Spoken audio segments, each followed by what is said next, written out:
eignet er sich nicht zum Leben. Ein Zitat von Martin Luther King. Gefällt es Ihnen? Ja, ja, doch. Doch, das gefällt mir sehr. Und damit herzlich willkommen zurück bei Detroit Become Human. Ist jetzt ein Zeitchen her, wieder seit ich es gespielt habe. Ein paar Tage so. Muss ein bisschen wieder ins Feeling reinkommen. Habe wieder keine Ahnung, wie all der Scheiß da funktioniert. Bin immer noch so ein bisschen im Batman-Modus. Aber ich gebe mir Mühe und sie hat vorher, als ich das Spiel eingeschaltet habe, etwas gesagt, wo...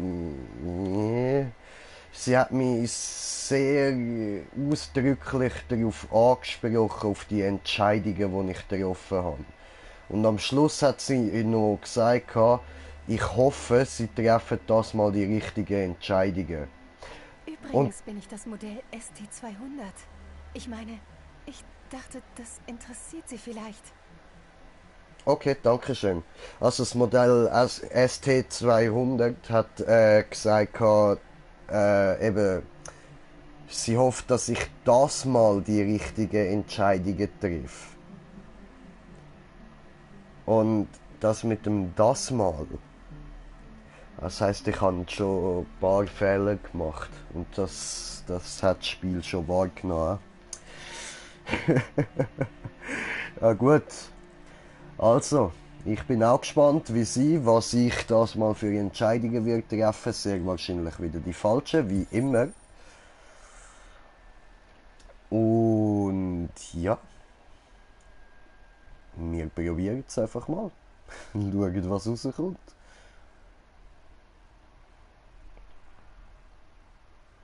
Lade, lade.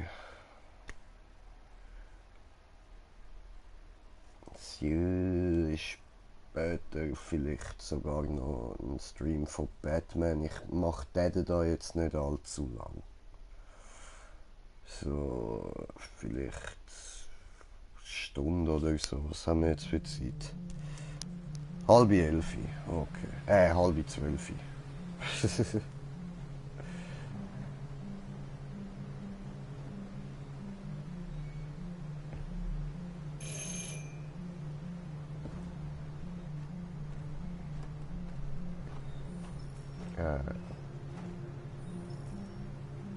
Mag ich mich gar nicht mehr wirklich erinnern. Ah ja, doch, da habe ich ja direkt aufgehört vor.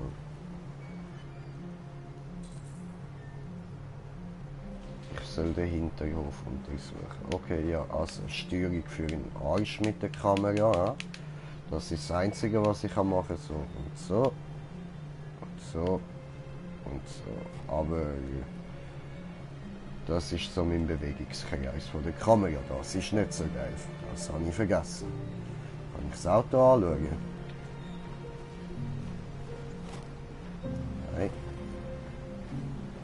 Guten Tag! Guten Tag, mein Herr! Hallo? Ich bin Hobbit auf Reisen. Können Sie mir möchte zur helfen? Rose. Ist sie hier? Was wollen Sie von ihr? Ich muss mit ihr sprechen. Sie will nicht reden. Gehen Sie. Bitte, ich muss sie wirklich sehen. Ich muss bin mit Rose. Baba Gandalf reden. Oh, Baba Gandalf. Was kann ich für euch tun? Ja, das ist Ich hab wohl eher gehört, Sie können Schwabbel uns Gandalf. Euch helfen? Oh, Schwabbel Gandalf.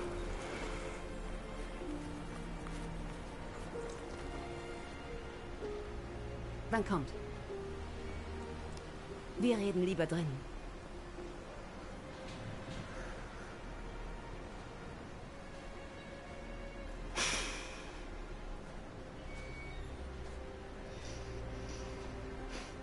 Ja, der sieht nicht sehr begeistert aus. Können wir Ihnen vertrauen? Ja, das weiß ich nicht. Ja, ich würde mal sagen schon. Wir haben Ja. keine Wahl. Weil er halt nicht so begeistert aussieht, denke ich, wir können ihnen vertrauen. Er ist sich am überlegen, ob er uns kann vertrauen kann. Und das ist immer ein gutes Zeichen eigentlich. Alles okay? Mir ist kalt, Carol. Wir gehen rein. Da wird dir ganz schnell warm. Na, also gehen wir rein. Bin ich im Pfosten gelaufen. Blöd gelaufen. He? Kann passieren. Passiert mir auch im echten Leben oft. Ist mir gemütlich am Laufen und dann SPÄM steht da plötzlich ein Pfosten. Welcher Idiot hat jetzt da einen Pfosten eingestellt? Ja, stellt es immer genau dort hin, wo ich will laufen. Wir waren die letzten Nächte draußen. Sie ist erschöpft. Wir haben oben ein Gästezimmer. Sie kann sich hinlegen, ich bringe ihr etwas zu essen. Adam, bringst du sie nach oben? Ah, scheiße, ich habe die Story voll nicht mehr im Kopf, Mann. Ich weiss noch, wir haben schon vieles herausgefunden, so detektivmäßig und so. Und das mit dem Eden Club, wo mir vom Anfang an klar war, das habe ich auch recht gehabt. Ja? Und was ist sonst noch alles so passiert? Ah ja, der andere wird ja so Rebellionsboss. Stimmt, das ist jetzt mein absoluter Liebling, der Marcus. Geile Sicht, Mann. Ich schwöre. Aber was sollen wir eigentlich machen? Hallo? Gehen wir mal rauf.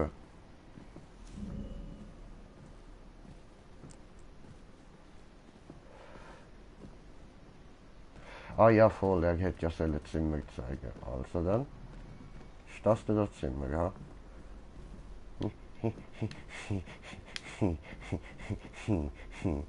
Alles anschauen.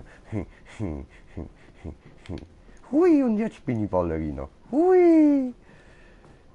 Hui! Hui! Was ist denn?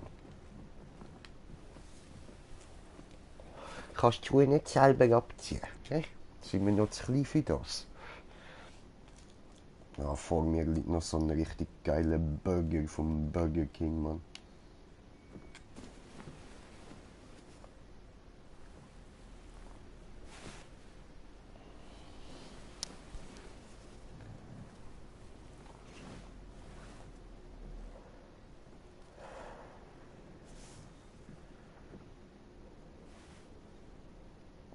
Gut, dann wir noch zudecken. Mir geht es gut, Kara. Ja, das hat überzeugend Wir müssen getönt. noch über die Grenze kommen. Dann Du musst dich beschwichtigen. ausruhen. Jetzt schläfst du erst einmal und morgen sehen wir weiter. Warum hassen die Menschen uns? Weil Wir ich haben ein Hobbit nichts bin. getan.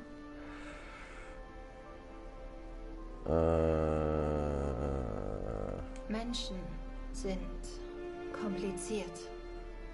Manchmal ist es schwer, sie zu verstehen. Warum reden sie nicht einfach mit uns? Dann sehen sie, dass wir nicht böse sind. Ich weiß nicht. Ich weiß es nicht. Ich weiß nicht, was du magst, aber hier sind Rose weltberühmte Spaghetti. Da bist du schnell wieder auf dem Damm. Da ist was gegen das Fieber. Danke. Die wasche und trockne ich.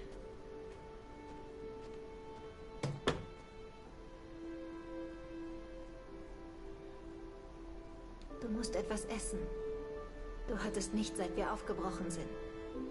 Versuchst du es für mich? Ich bin unten, wenn du etwas brauchst.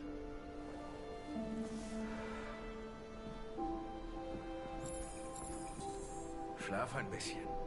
Und morgen bist du stärker als ich. Lüge, Lüge. Ich bleib bei ihr. Nö.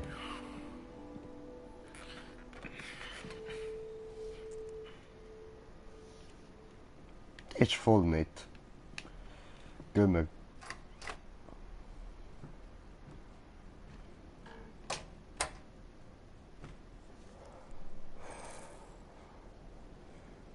So, sprich mit Rose. Okay, erstmal schauen wir noch alles durch.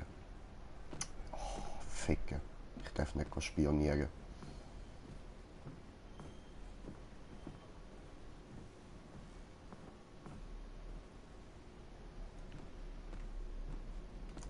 Ach, das Treppen absteigen hat mich gerade wieder erinnert. Damals in der Zwergenhöhle, wo ich dort die Stegen runtergestiegen bin.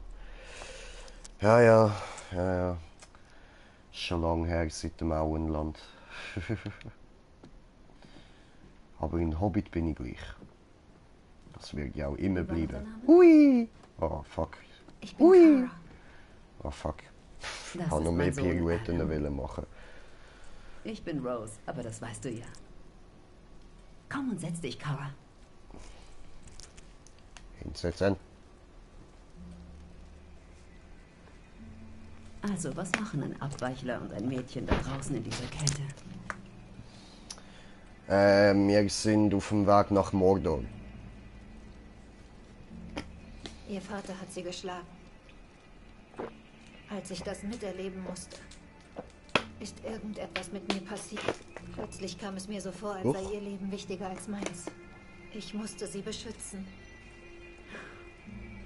Also flohen wir. Ich verstehe.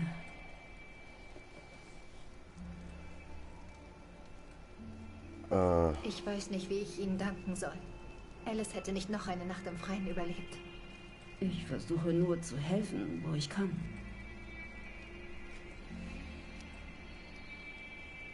Warum helfen Sie uns? Die meisten Menschen hassen Androiden.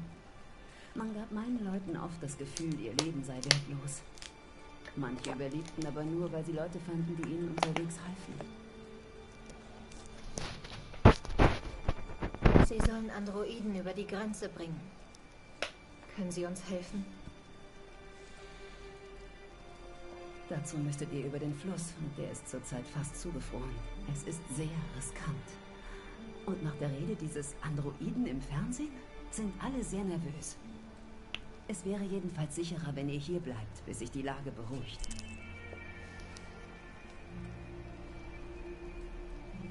Oh.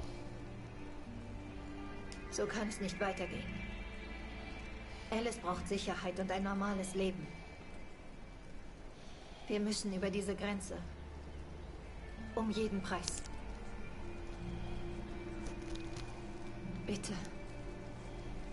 Sie müssen uns helfen. Rose, komm schnell.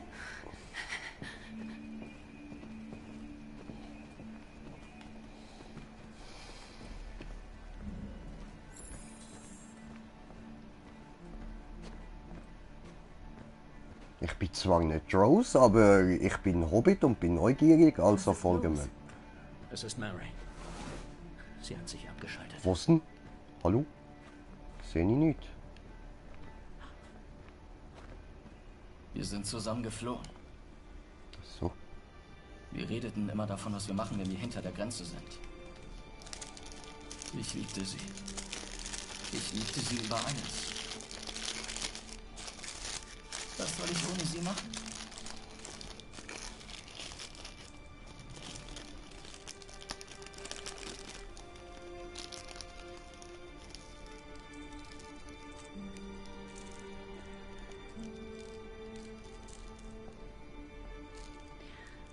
Lassen wir sie.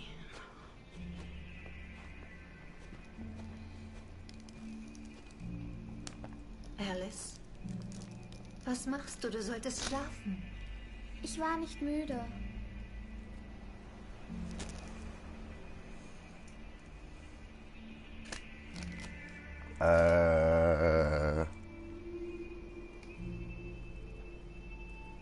Hoppala. Da habe ich zu lange gebraucht. Ha?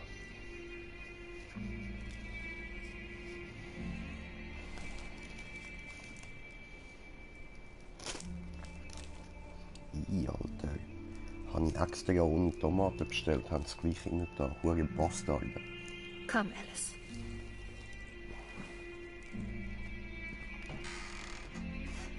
Sie wollte nicht länger in ihrem Zimmer bleiben. Alles okay, Kara? Ja. Mir geht's gut.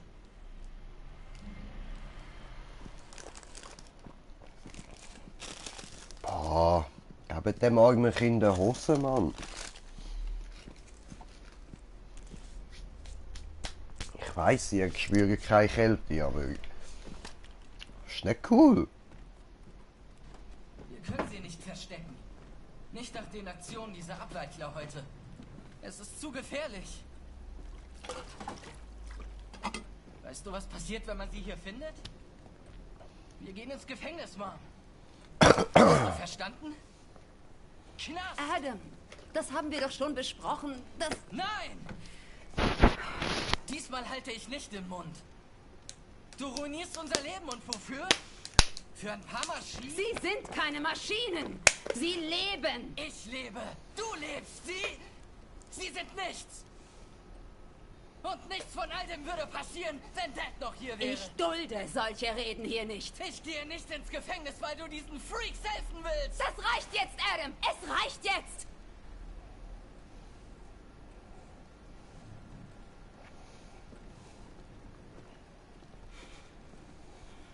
Ignoriere ihn. Manchmal dreht er einfach durch. Es ist hart, seit sein Dad gestorben ist. Aber er ist ein guter Junge.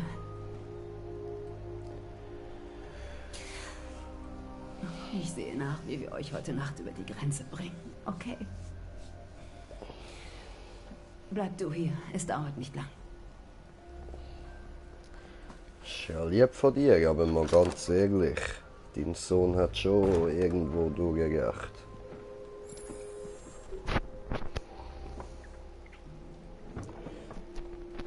Ich meine, wir sind geboren worden, sie sind einfach nur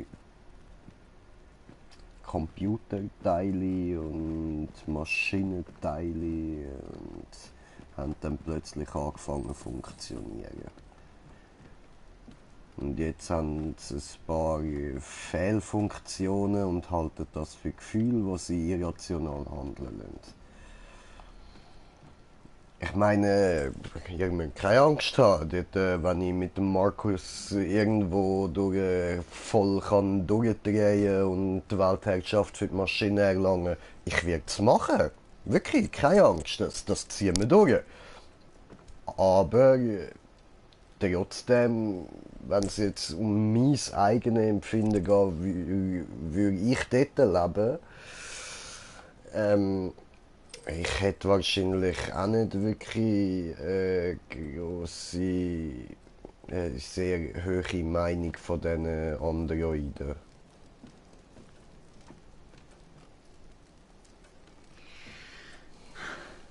Ich hoffe, Rose kommt bald zurück. Kara, ich muss dir etwas sagen. Was denn? Es geht um Alice. Nicht Was jetzt, denn? Luther. Hey, doch.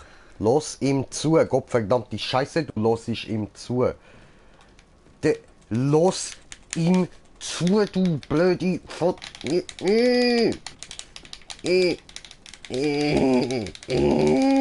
Los zu.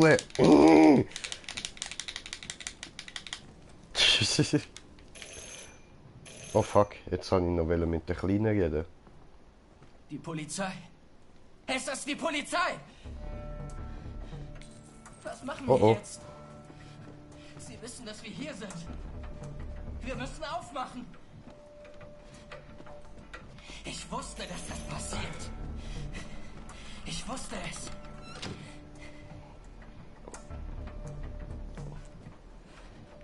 Was? Ich soll den Abweichler finden.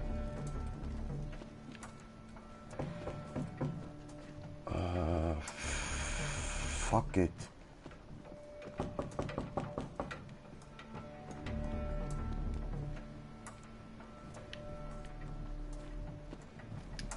Bleib ganz ruhig, Adam. Dann kommt alles in Ordnung. Okay. Muss ich jetzt die Tür öffnen, oder wie?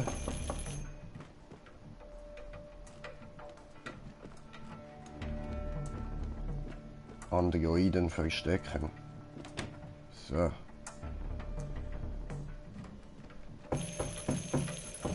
Scheiße. Zeit abgelaufen. Guten Abend, Ma'am. Entschuldigen Sie die Störung. Uns wurden Androiden in der Gegend gemeldet. Bei dem ganzen Abweichlerärger kann man nicht vorsichtig genug sein. Darf ich Ihnen ein paar Fragen stellen? Kann ich reinkommen? Natürlich. Abend, junger Mann. Guten Abend.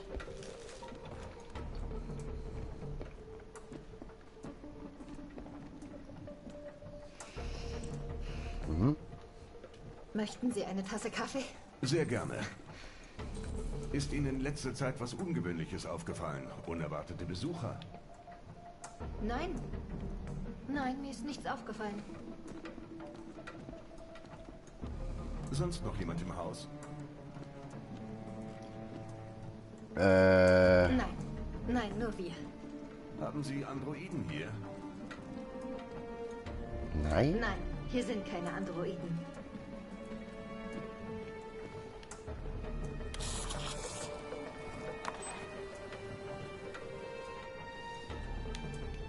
So, machen wir Kaffee.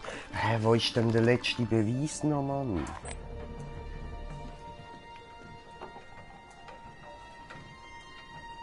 Irgendwo müsste es doch noch einen Beweis haben.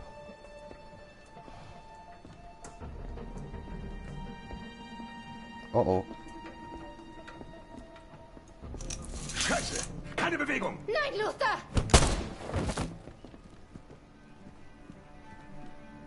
Ei, hoppala.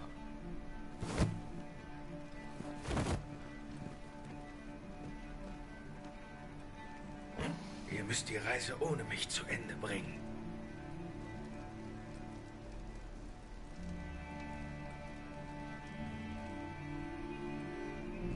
Luther! Fuck! Oh, Scheiße!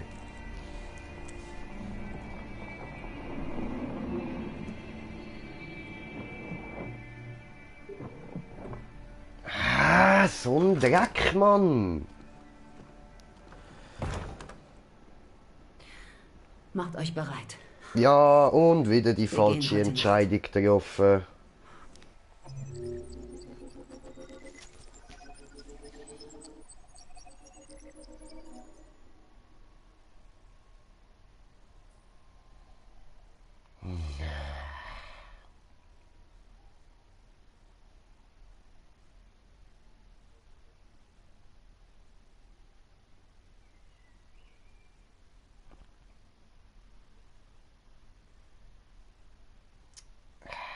So ein Scheiß, Mann.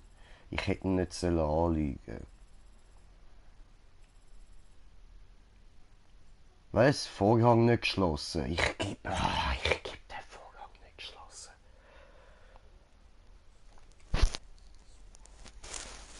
Ah, ich hab gemeint, das machen sie selber. Mann, also jetzt wirklich, Alter. Das ist jetzt doch ein Witz, Mann. Die sind unfähig, zum selber den Vorhang noch so 2 Zentimeter weiter zuziehen. Und wegen dem hat er sie gefunden und der andere ist verreckt. Ja, okay, look, du bist ein scheiß blöder Mongo, du dämlicher Vollidiot, Alter. Deinen Tod hast du verdient. Gut, spielen wir ohne dich weiter. Dämlicher Idiot, Alter.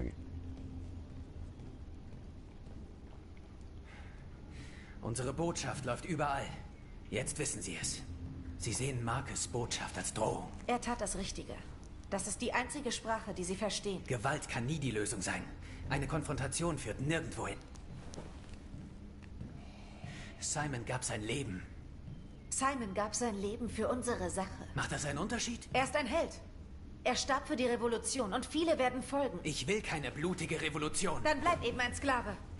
Denn wenn du nicht für deine Freiheit kämpfen willst, verdienst du sie vielleicht auch nicht. Auf du wachst! Das reicht!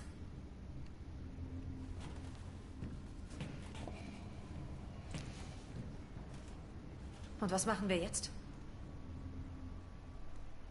Wir übernehmen die Weltherrschaft. Alter, jetzt ist der andere einfach verreckt, der blöde Bastard. Also, da kann ich jetzt wirklich nichts dafür. Scheiße, Idiot, Mann.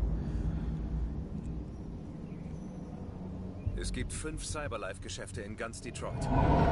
Alle verkaufen uns wie gewöhnliche Waren. Wir werden die Läden angreifen und unsere Leute befreien. Sie angreifen? Das haben wir noch nie versucht. Sie werden wahrscheinlich bewacht. Die haben Sicherheitssysteme. Wir bilden 5 Teams. 1 für jeden Laden. Wir hacken die Systeme und schlagen zu. Gleichzeitig um 2 Uhr. Keine Gewalt. Oh doch. Wir befreien alle und bringen sie raus, bevor die Polizei kommt. Nope. Das machen wir Diese nicht. Nacht wird unser Volk nicht vergessen. Obwohl, ja, ich will nicht, dass er verreckt. Also, vielleicht das schon. Wir ja nicht da. Darauf habe ich lange gewartet.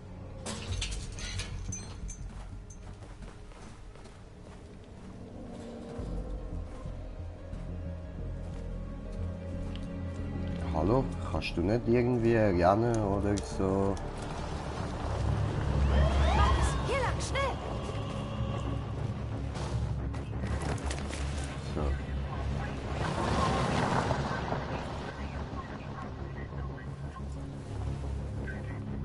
Ist okay, sie sind weg. Es ist sicher noch mehr Polizei in der Gegend. Wir müssen aufpassen.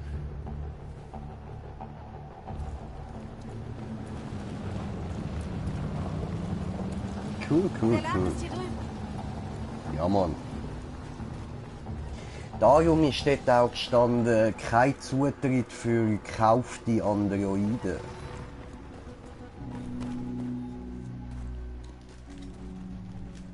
Das sind wir für Sie. Nur ausgestellte Waren in einem Schaufenster. Bald wissen Sie, was wir wirklich sind. Holen wir sie raus. Wir halten uns an den Plan. Wir schalten den Alarm aus und sichern das Gebiet. 10 Minuten, bis die Teams angreifen. Worauf warten wir noch?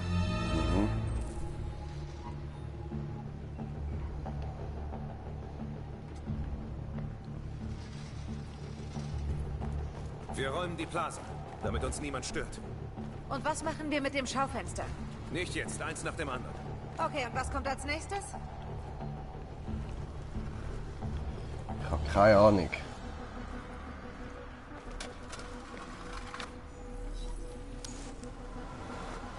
Du bist frei. Das ist geil. Ich kann sie einfach befreien. Eine Voll geil, Überwachungsdrohne. Alter. Wir müssen sie loswerden. Da kommen wir nur schwer ran.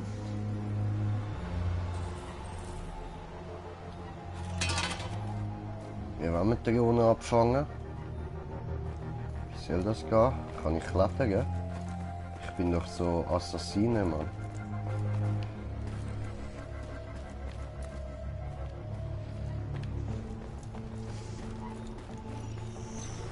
So.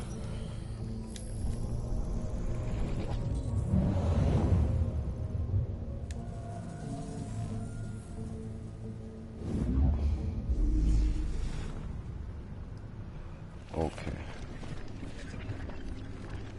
Warte.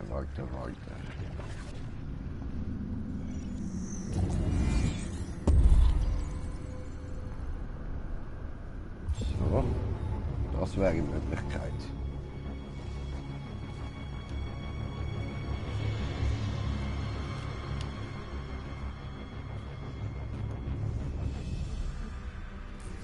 Vorkonstruieren. Und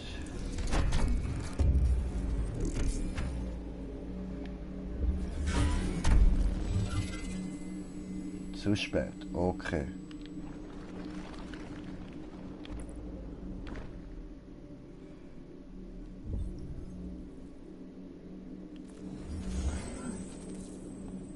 Zu hoch, okay.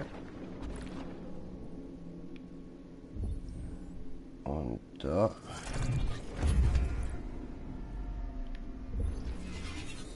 Zu hoch.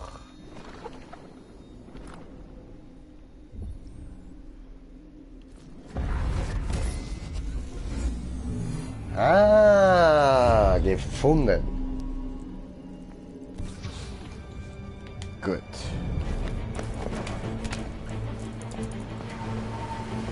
Nice Scheiß, Mann. Nice Scheiß. Hui! Stimmt, du Tag, Drohne. Bam! Habe ich Drohne geschickt. Ich hoffe, sie hat nicht die Polizei gerufen. Wir werden es merken.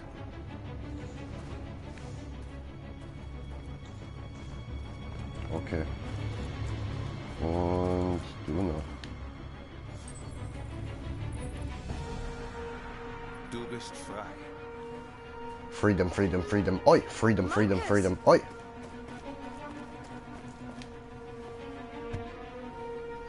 Siehst du das Alarmsystem? Da.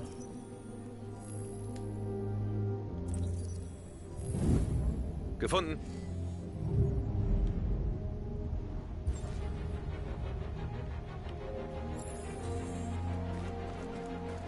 Okay.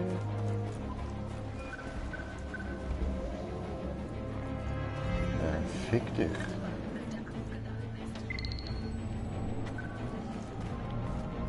Hallo? Ah.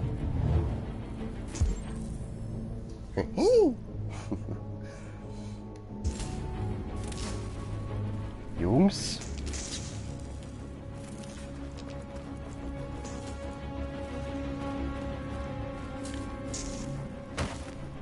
Salut zusammen.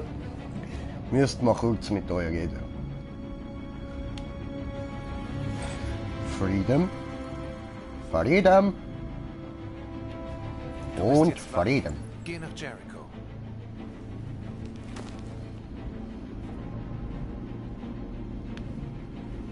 So.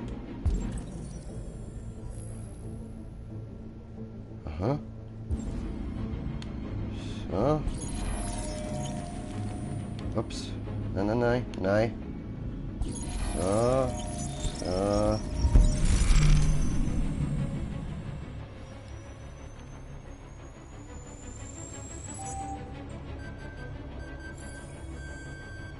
Geil.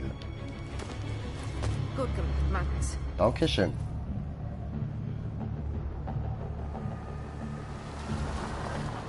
Wir brauchen eine Blockade für den Verkehr hier. Eine Einbahnstraße, das sollte einfach sein. Aha. Sollte das einfach sein? Marcus! Marcus, Ja? komm her! Ich komme.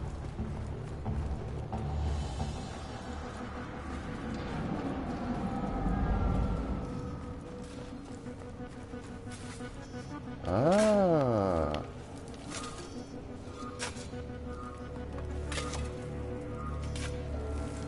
So, Jungs. Du Freedom. bist jetzt frei. Freedom.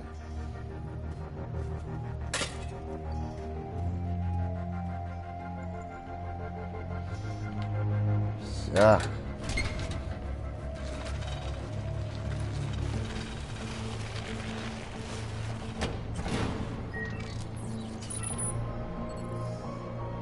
Ja. So, jetzt stört uns keiner mehr. Voll.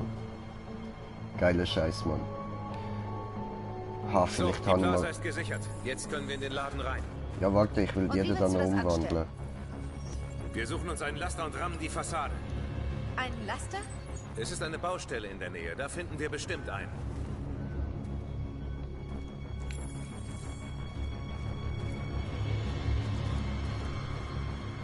Es ist eine Baustelle in der Nähe. Wo ist die Baustelle?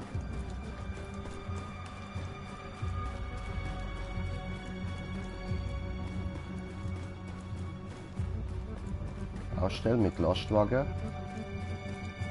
Hallo?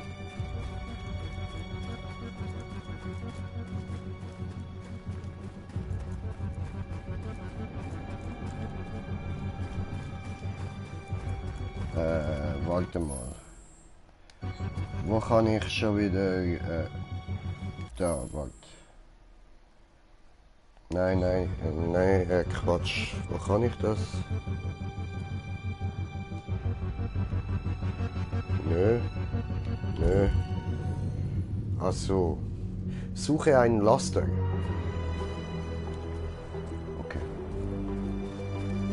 Los, wir müssen jetzt den Laster suchen. Ja, ich bin ja da, ja.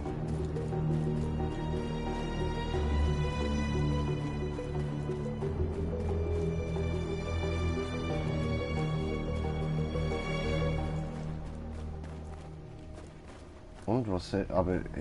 hä? Was soll ich denn da suchen? Ah, da rein. Da, gefunden. Da ist er. Stiehl den Laster. Was werde ich tun? Frage wie?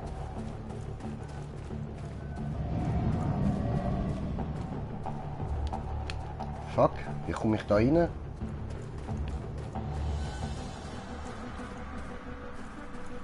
Mann. Ah, so. Worauf warten wir noch? Ja.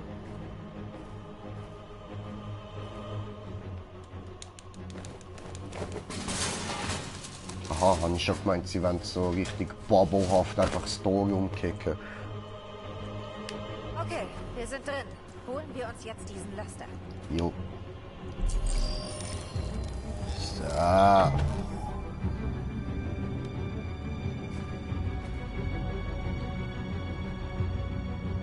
Was würdest du nur ohne mich machen? Story umfahren?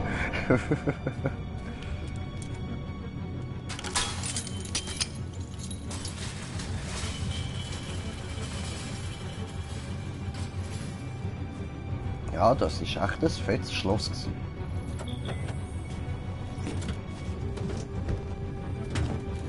Das könnte gleich etwas lauter werden. Wahrscheinlich. Ah, zum Glück, ich muss nicht steuern.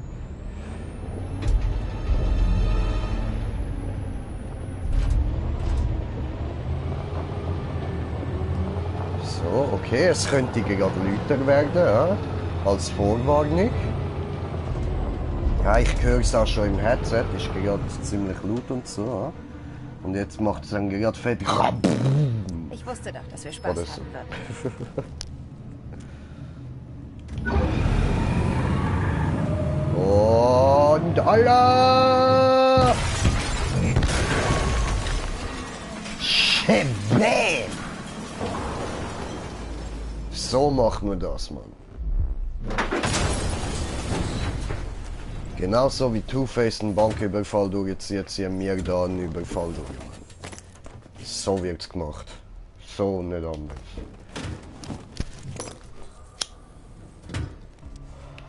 Gut, alle aufwecken. Du musst ihnen nicht gehorchen. Du bist frei.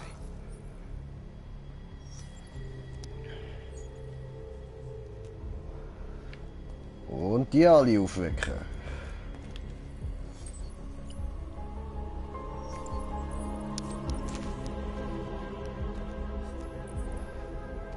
Und die dahin alle aufwecken.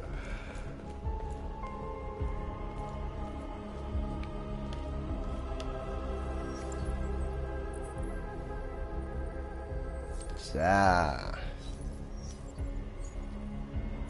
Sehr gut. Das da hinten sind, glaube ich, da die Topmodelle.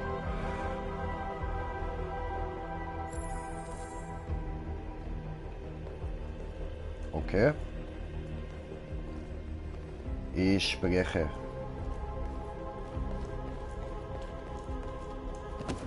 So.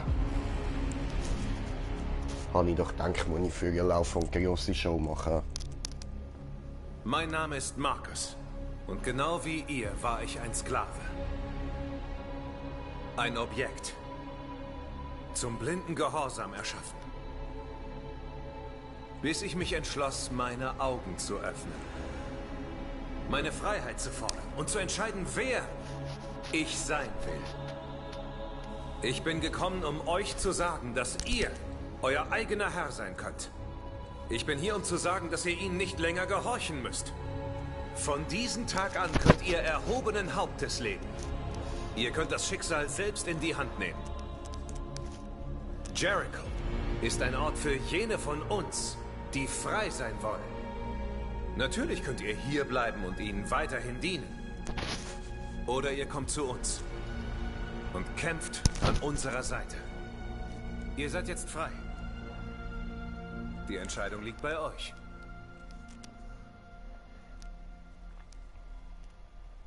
Ich folge dir. Wir folgen dir! Ich folge dir, Marcus. Ich folge dir, Marcus! Wir folgen dir. Ich folge dir, Marcus! Ich folge dir, Marcus!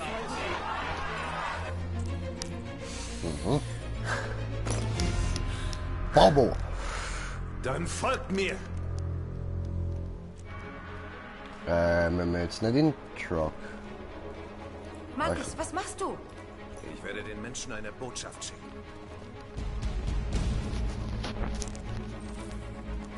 Okay.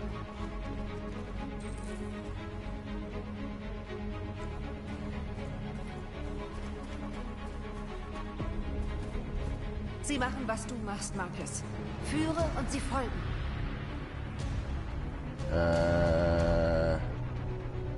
Aber ich soll den markieren.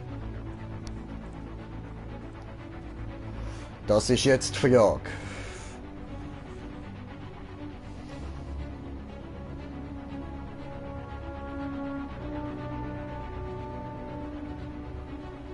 Wir setzen uns ein Zeichen. Ja, da ist ganz eindeutig, was wir nehmen.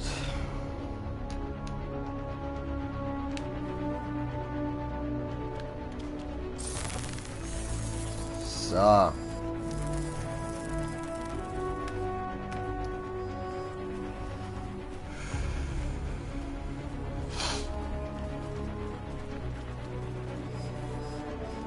Die Monitore, Marcus.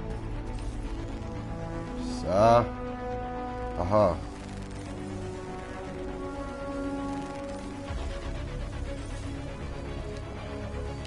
So. So. Ja, gewaltsam, das werden wir später noch. Wir müssen jetzt da nicht alles demolieren, das ist unnötig.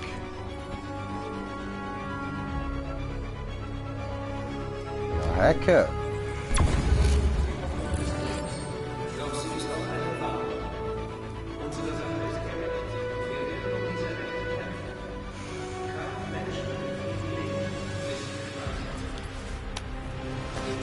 Statue.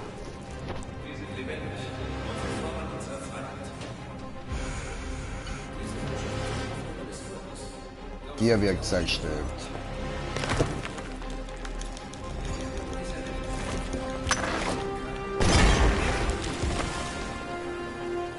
Wir werden nie wieder Sklaven sein. Ja, Mann. Wir folgen dir. Perfekt.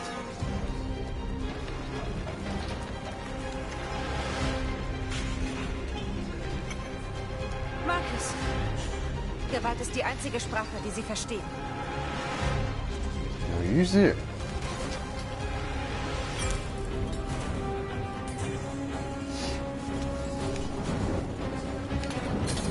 So. Nice Scheiß, Mann. Ja, sie ist meine Harley Quinn. Können wir noch irgendwo Zeichen setzen?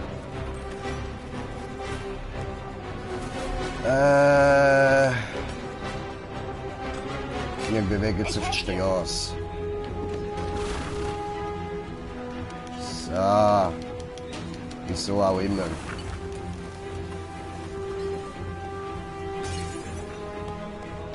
Ah, zum Markieren. Hoppla. So.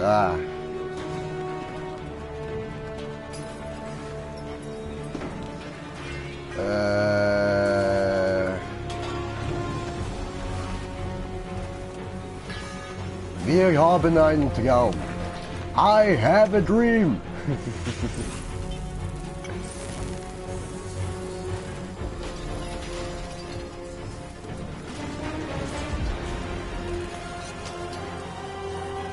Ja.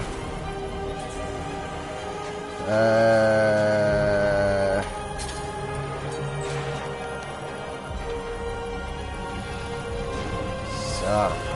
Ja, Mann. Das habe ich will.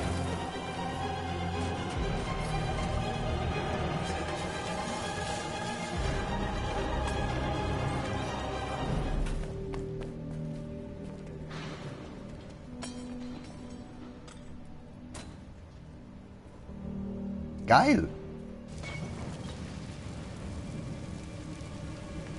Hunderte von uns befreit. Wir haben es geschafft. Marcus. Marcus, was ist los? Was? Sie kommen. Zieht euch alle nach Jericho zurück. Jo. Jetzt werden die Menschen uns zuhören müssen. Sie werden Angst haben. Und Angst führt zu Hass. Lieber Hass als Gleichgültigkeit. Ja, Mann. Komm, du musst jetzt nicht eins auf Weichheit tun.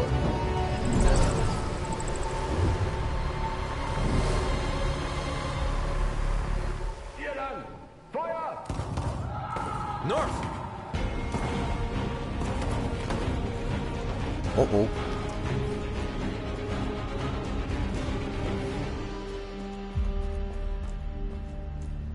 Scheiße. North! Was ist da passiert? I'm sorry. Sie haben sie getötet. Abgeschlachtet wie Tiere. Wer? Wer? Ja, Menschen natürlich.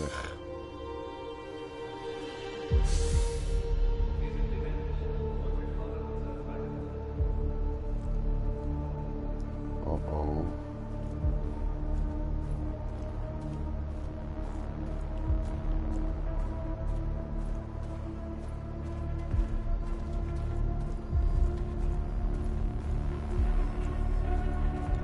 Sie haben unsere Leute ermordet.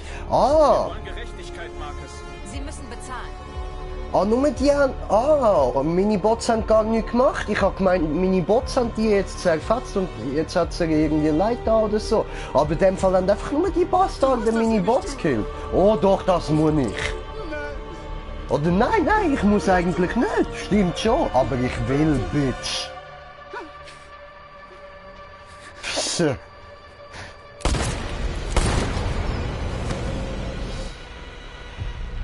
Kein Verbrechen gegen Androiden soll ungesühnt bleiben.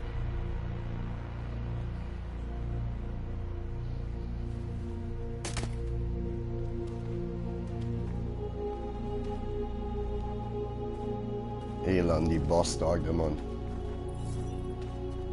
Haben sie meine Leute gekillt? Ihr Huren. Wir unterbrechen diese Übertragung für eine Eilmeldung. Eilmeldung.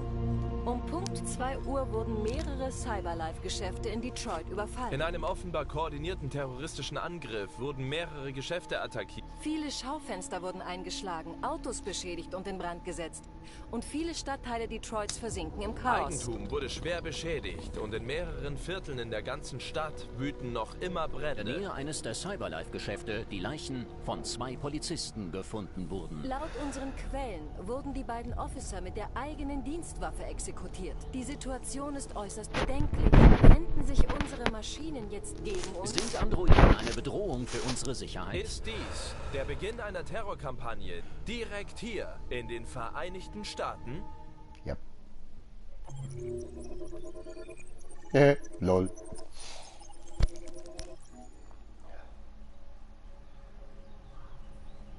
Nice. Aha, ist so oder so schon gewalttätig gewesen, dann hätte ich auch alles können geben.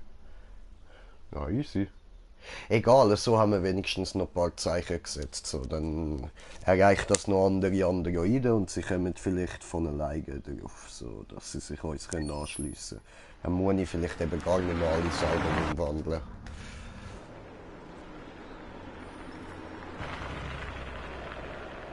Oh, Hank, mein Freund.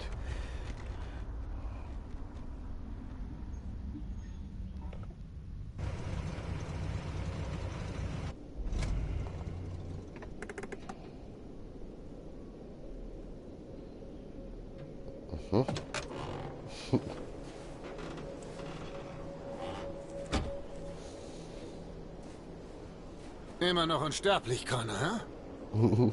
Ja. Sozusagen. Weißt du, ich habe gehofft, du kommst nicht zurück. Ich bin nur eine Maschine, die eine andere Maschine ersetzt, Lieutenant. Kein Grund, emotional zu werden. Leck mich.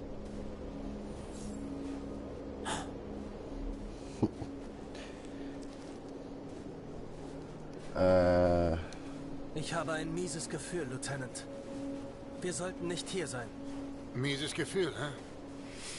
Lass dein Programm überprüfen. Ist vielleicht defekt.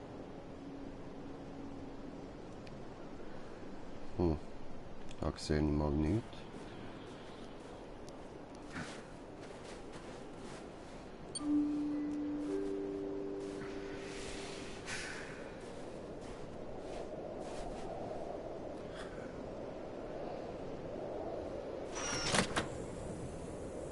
Hey!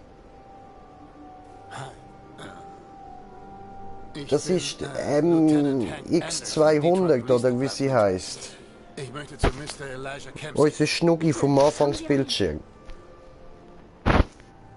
Okay.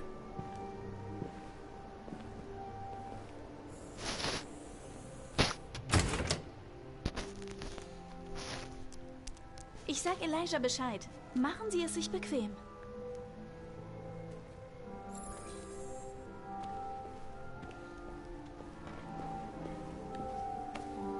So.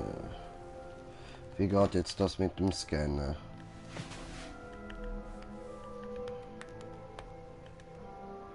Hübsches Mädchen. Das ist kein Mädchen. Es ist ein Android, der aussieht wie eins. Hoppala. Ich weiß, was das ist, Connor. Nette Hütte. Androiden bringen offenbar nicht jedem nur Schlechtes. Vielleicht triffst du deinen Schöpfer, Connor. Wie fühlt sich das an?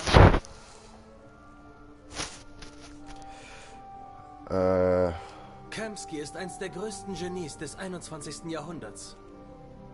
Es wird interessant sein, ihn persönlich zu treffen. Manchmal wünschte ich, ich könnte meinem Schöpfer gegenübertreten. Ich hätte ihm da so einiges zu berichten.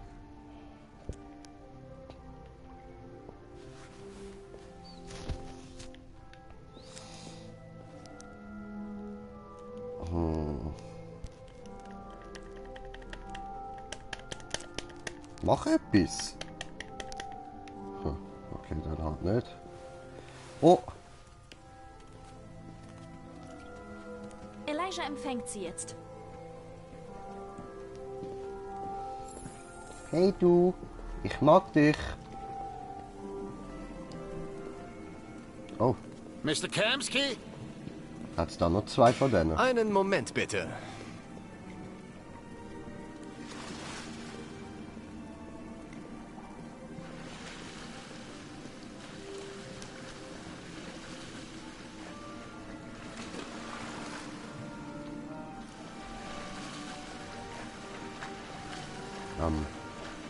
Ja.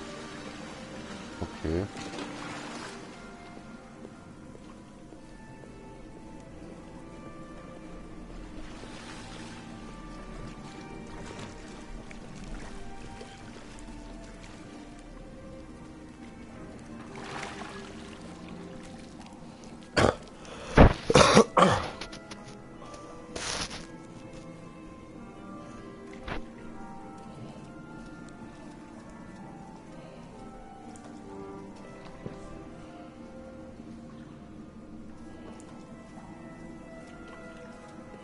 Ich bin Lieutenant Anderson. Das ist Connor. Was kann ich für Sie tun, Lieutenant? Sir, wir untersuchen Abweichler. Ich weiß, Sie sind längst nicht mehr bei Cyberlife, aber ich habe gehofft, Sie könnten uns trotzdem weiterhelfen.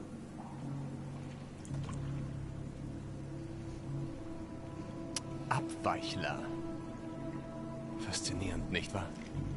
Perfekte Wesen mit unendlicher Intelligenz. Und jetzt einem freien Willen.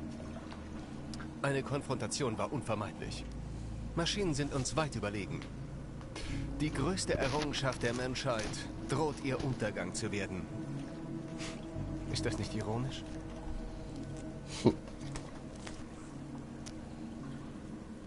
Wie werden normale Androiden zu Abweichlern? Wissen Sie irgendetwas darüber? Ideen sind wie Viren, die eine Epidemie auslösen. Ist der Wunsch nach Freiheit eine ansteckende Krankheit? Hören Sie, ich bin nicht hier, um zu philosophieren. Ihre Maschinen planen vielleicht gerade eine Revolution. Entweder sagen Sie uns jetzt was Nützliches, oder wir sind wieder weg. Was ist mit dir, Connor? Auf wessen Seite stehst du?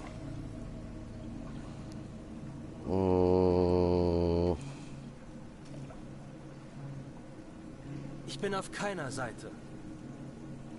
Ich wurde erschaffen, um Abweichler zu stoppen, und das werde ich tun. Auf die Antwort bist du programmiert. Aber du?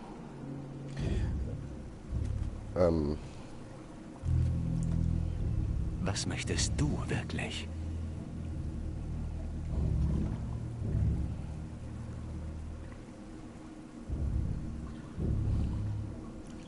Ich glaube, wir sind diejenigen, die die Fragen stellen. Chloe? Du Sagen kennst wir ja mal sicherlich nicht den dazu. Turing-Test. Reine Weil Formalität. Ihr wisst, Eine wie ich einfache zu Frage dem von stehe. Algorithmen und Bald Rechenkapazität. geschafft. Was mich interessiert ist, ob Maschinen Mitgefühl empfinden können.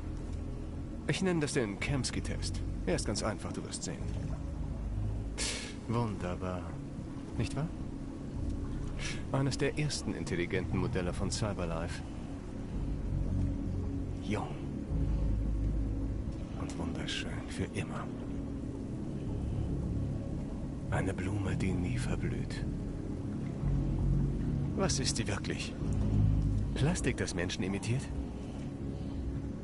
Ein lebendes Wesen? Mit einer Seele?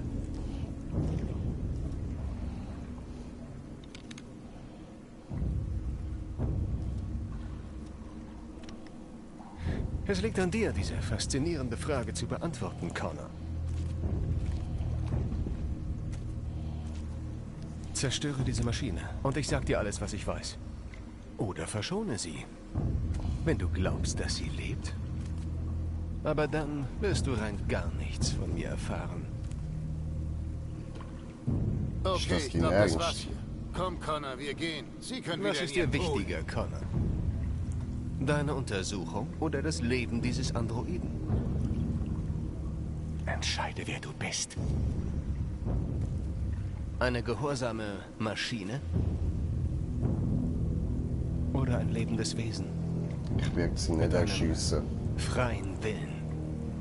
Das kannst reicht vergessen. jetzt. Connor, wir verschwinden. Drück den Abzug. Das mache ich beim nächsten Mal. Nicht. Und ich sag dir, was Tut du mir wissen leid. willst.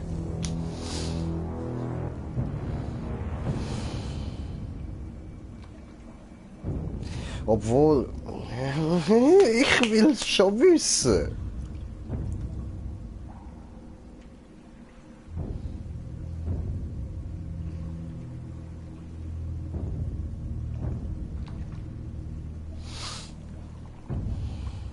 Ficken.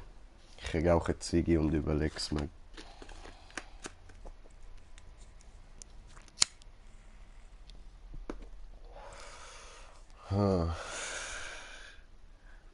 Was mache ich jetzt am besten? Ich weiß, der Hank wird mich hassen, wenn ich sie verschieße.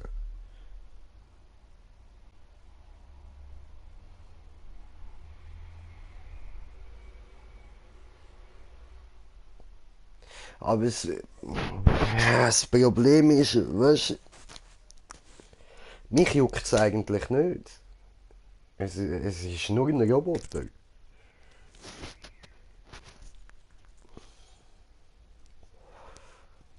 Aber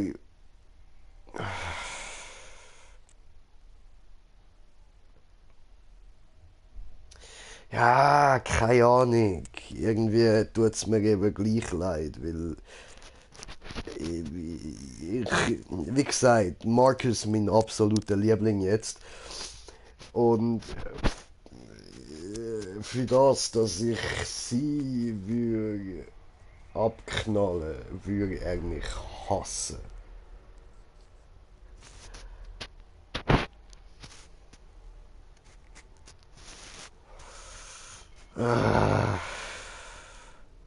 Ich weiß es nicht. Ich weiß nicht, was ich machen.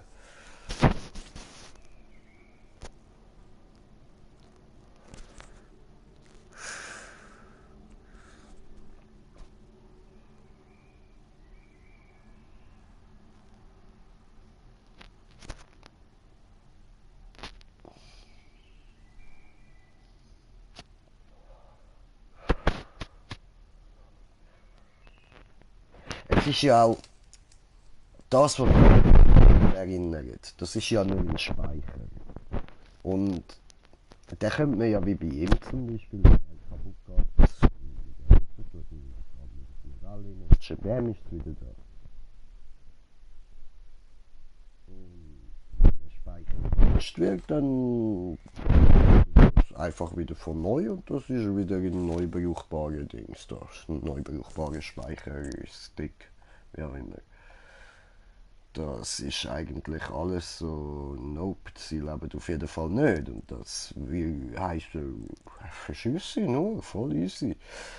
Und ich habe nicht viel, wo dagegen spricht, dass ich sie erschiessen soll, ausser dass ich halt selber auch ein Android bin. Aber eben, ich bin auch schon ein paar Mal verschossen worden, mich stört es nicht gross. Ich schiesse. Ich schiesse nicht. Ich schiesse. Ich schiesse nicht. Ich weiß es nicht. Fuck.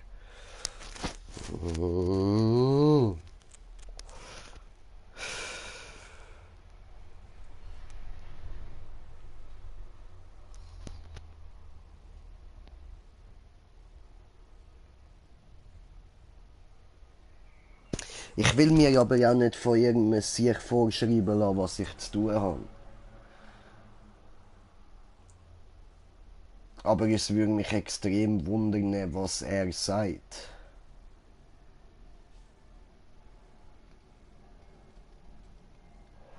Und ich will nicht warten, bis ich wieder an dem Punkt bin.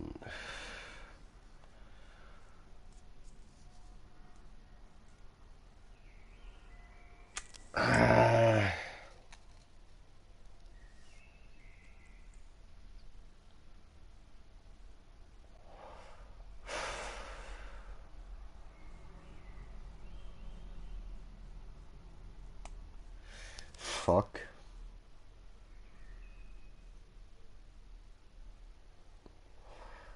Ich weiß es echt nicht, was ich machen soll.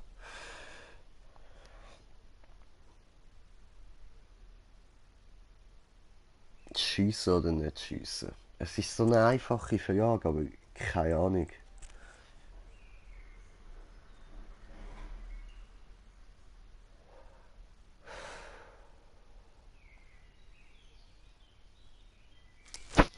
Wir schiessen. Ich kriege auch noch meine Ziggy fertig, aber wir schiessen. Oder? Ich glaube, wir schiessen.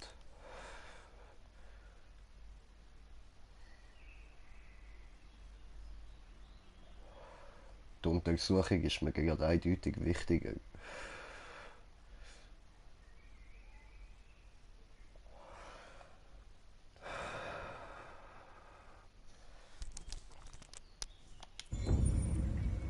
Okay, sind wir bereit?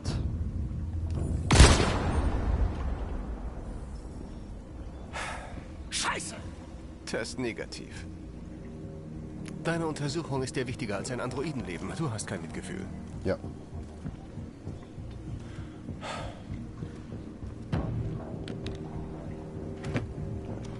Ich stehe zu meinem Wort.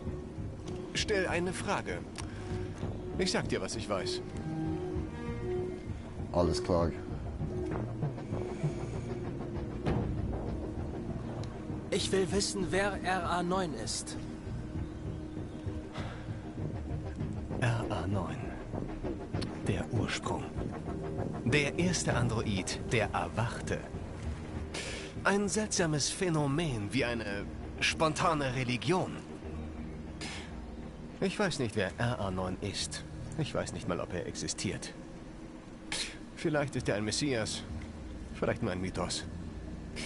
Aber Abweichler müssen an etwas Übergeordnetes glauben, auch wenn das irrational ist. Das haben sie übrigens mit den Menschen gemeinsam. Ja. Eine interessante Frage, Connor. Aber vielleicht nicht die, die du stellen musstest.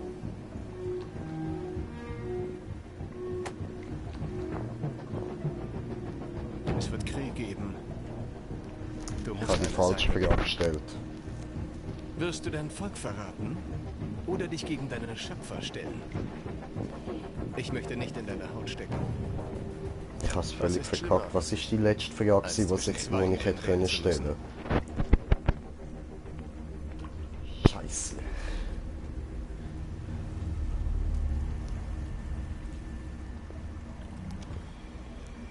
Übrigens, es gibt immer einen Notausgang in meinen Programmen.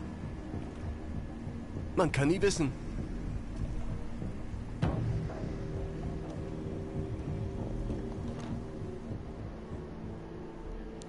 Du hast sie erschossen, verdammt nochmal. Das war kein Mädchen, Lieutenant. Das war eine Maschine, die aussah wie eins. Du hast einfach abgedrückt und ihr das Scheißhirn weggepustet. Ich tat, was ich tun musste, um die Untersuchung voranzubringen. Und ich würde es wieder tun. Du bist Abschaum. Du fühlst gar nichts, oder? Eine Maschine, das bist du. Bloß eine beschissene Maschine. Ja. Natürlich bin ich eine Maschine, Lieutenant. Was haben Sie denn angenommen? Ich dachte.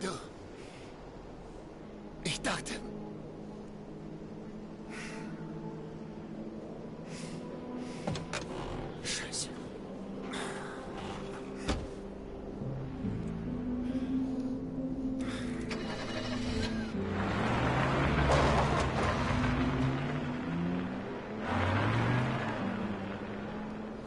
Ja, ich habe gewusst, das wird ihm nicht gefallen.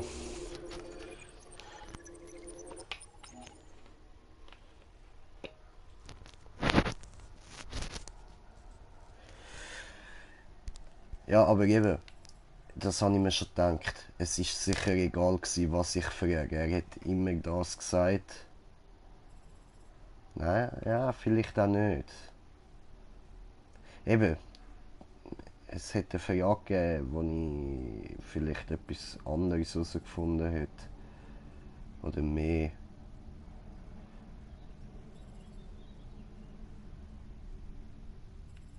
Scheiße.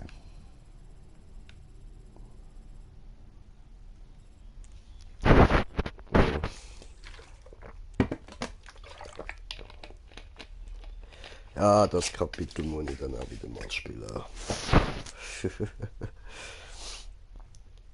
Muss dann, wenn ich es durchgespielt habe, schauen, ob ich die einzelnen Kapitel kann spielen einfach. Dann mache ich immer mal wieder ein bisschen etwas anderes, so schaue mir das mal genau an und alles. Aber ich denke, ich werde es auch nochmal ganz anderes einfach durchspielen.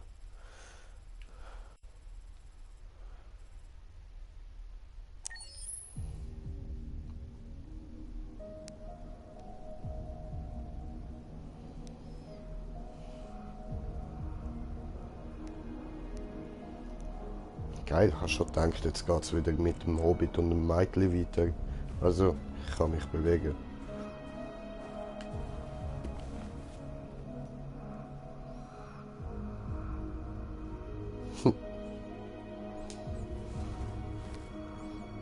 Ah, sorry, ich lese da nicht gern. Das ist langweilig.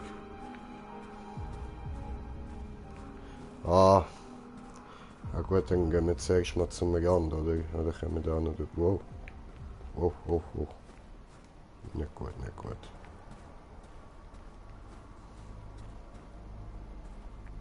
So. Hätte ich nie gemacht. Ich habe brutale Höhenangst. Dann hat es dort auch noch Schnee drauf, Mann. Perfekt. Todesurteil, Mann. Hab mich gefragt, wo du bist.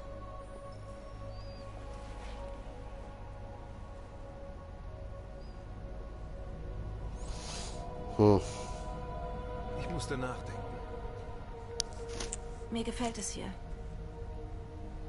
Ich komme oft her.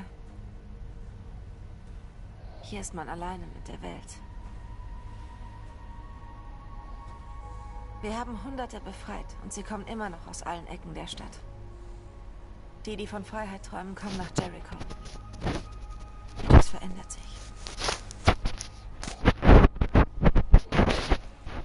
Du wirkst nachdenklich.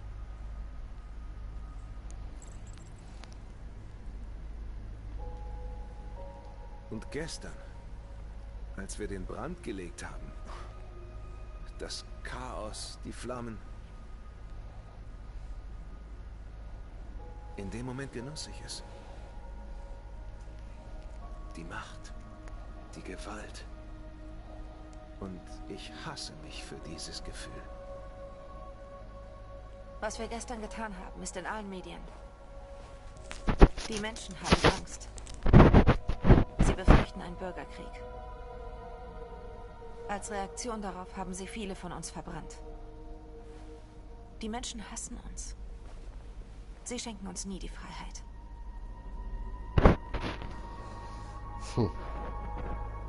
Das heißt nun fatalistisch.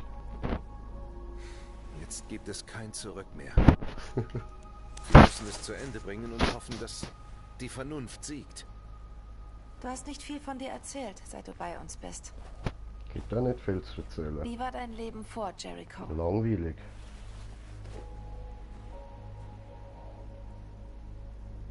Ich kümmerte mich um einen alten Mann. Er war wie ein Vater für mich. Er zeigte mir, dass Menschen und Androiden miteinander leben können.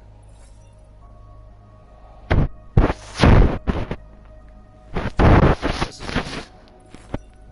Du erzählst nie was über dich. Was hast du früher gemacht? Ich will nicht drüber reden.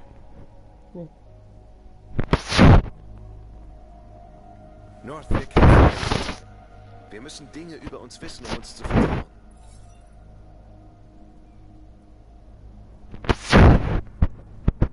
Wir alle wollen manches lieber vergessen. Aber man muss wissen, wo man herkommt, um zu wissen, wer man ist. Ich war nichts. Eine Puppe auf menschliche Befriedigung programmiert. Nur ein Spielzeug für ihr Vergnügen.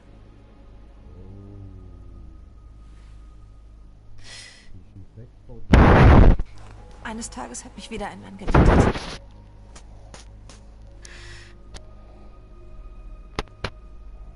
Und plötzlich merkte ich, dass ich es nicht länger ertragen konnte. Ich erwürgte ihn und rannte davon. So, jetzt weißt du alles. Ich weiß dir nichts sagen soll.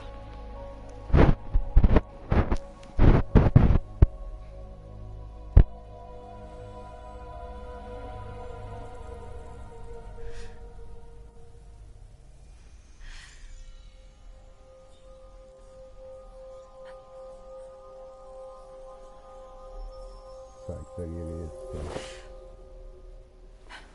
wo er gelacht hat, oder was? Ich sah deine Erinnerung. Wo? Karls Haus. Sie hielten dich für tot in seinem Studio. Ich sah auch deine Erinnerung. Der Eden Club. Der Tod dieses Mannes. Es war, als ob ich auch da war.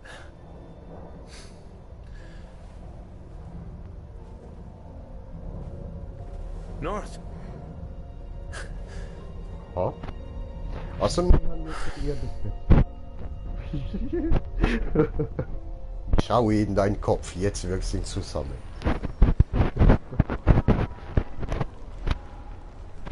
Das ist Selbstmord. Wir gehen alle drauf. Bitte, Marcus, noch kannst du es dir überlegen. Du begreifst es nicht. Wir zeigen ihnen endlich, wer wir wirklich sind. Dieser Ort geht in die Geschichte ein. Sie werden uns töten. Das Risiko gehe ich ein, wenn unser Volk dadurch Freiheit erlangt. Ja. Marcus, bitte tu das nicht. Sie werden verstehen. Wir bringen sie dazu. Es ist der einzige Weg. Die Easy. Androiden hier könnten sich anschließen. Je mehr wir sind, desto lauter die Botschaft. Ja, Mann.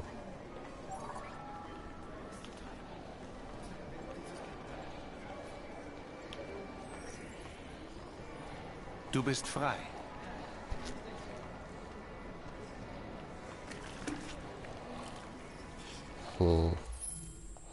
Aber wir haben jetzt das da letztes Mal gemacht.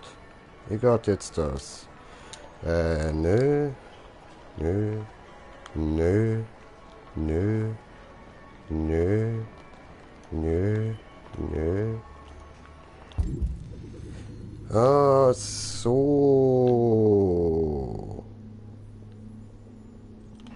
Dort hat es noch einen Android.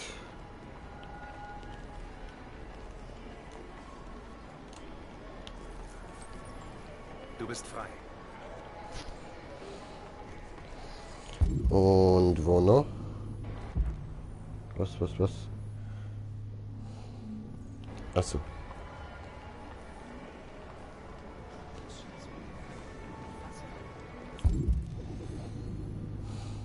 Androide. Nope.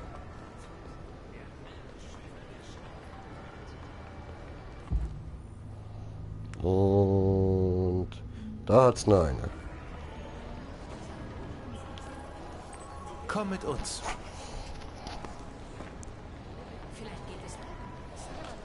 Dort vorne hat's noch eine. Und sonst hat's keine mehr. Gut, Türstöre Android. Du bist jetzt wach.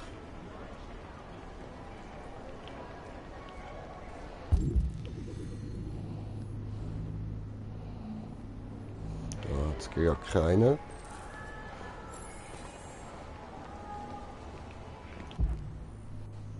Dort hat's noch eine. Dort eine glaube ich auch. Ja, voll. Da hat's noch. So. Du bist jetzt frei. Super. Moment. Was glaubst du, wo du hingehst? Komm Ich muss die Straße blockieren.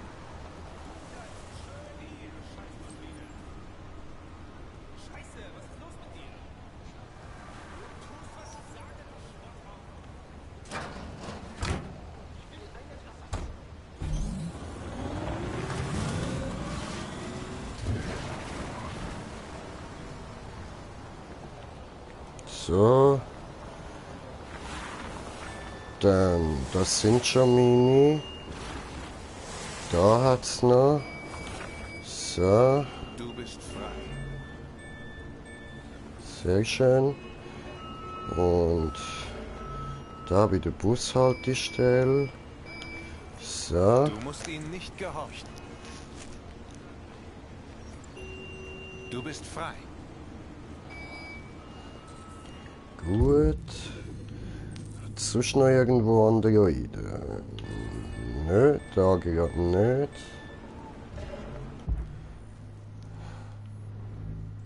Sonst hat es auch nichts mehr zu machen da.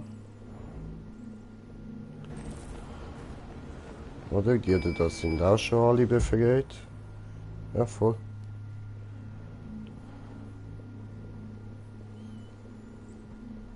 In den Rängen. Okay. Hä?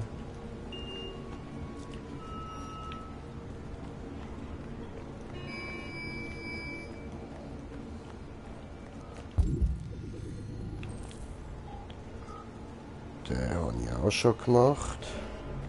Hat es da noch Androiden? Nö.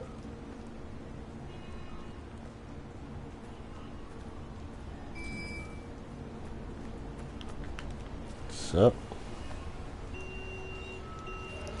Oh, meine Batterie ist jetzt gerade leer. Scheiße, ich hoffe. Fuck, Alter.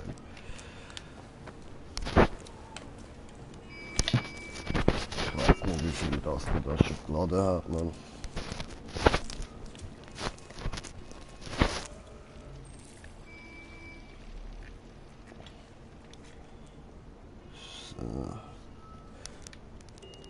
Weitere Androiden umwandeln. Du bist jetzt frei. Das kann ich jetzt per Telepathie. Das wird so der richtige Mofo, oder was?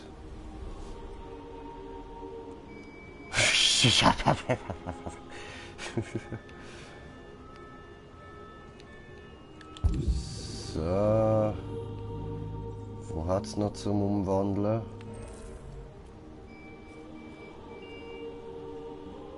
Ach du Scheiße. Die gehören schon alle zu mir.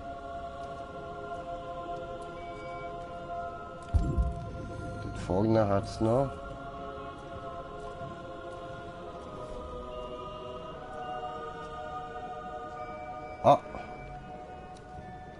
Haben wir noch einen? Epic, Alter! Schau dir das an! Fuck, Mann! Ey, ich brauche einen Screenshot, tut mir leid. Screenshot. Super.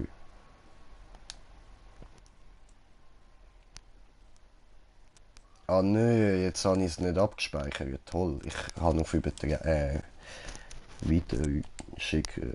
So, gut. Jetzt können wir weitermachen.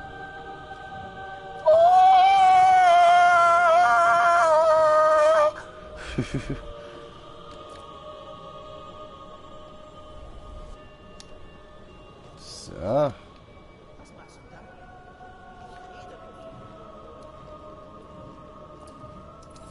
So.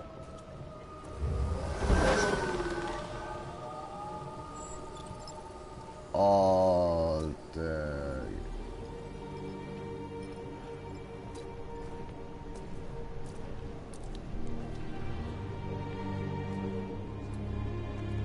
So. Wir rufen alle Androiden zu uns.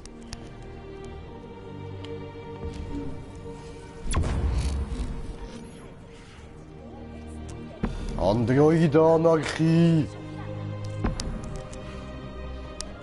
Ich bin euer Messias.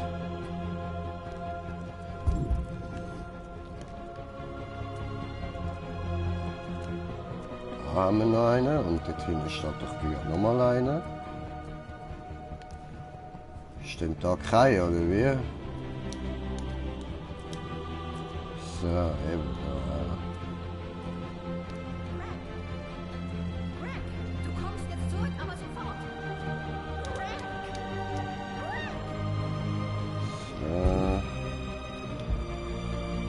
Wo hat's denn noch Androiden? Da sehe ich gerade keine.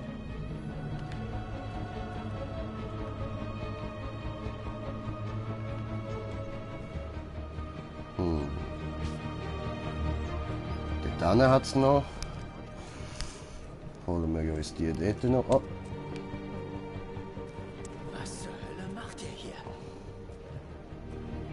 Hey! Auseinander! Sofort auseinander! Das ist ein Befehl! So.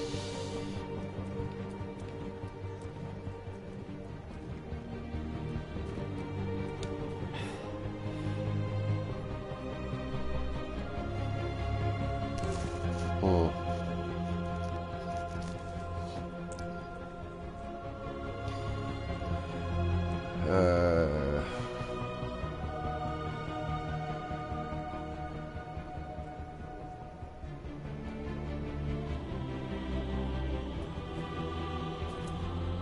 Ja. So eine verdammte Scheiße! Ja, ha?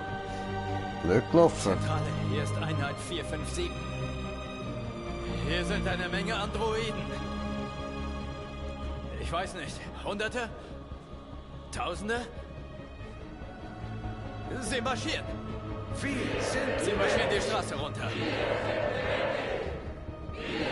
Das weiß ich doch nicht. Lasst uns frei!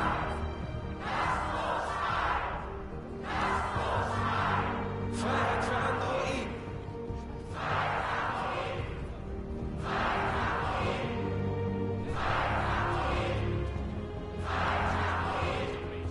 Freiheit!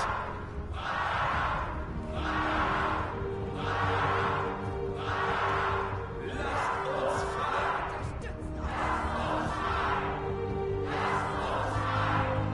Dann hat es noch einen Android.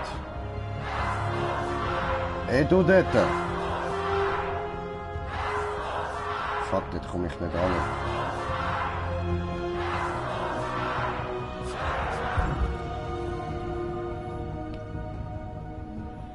Die will anscheinend nicht frei sein.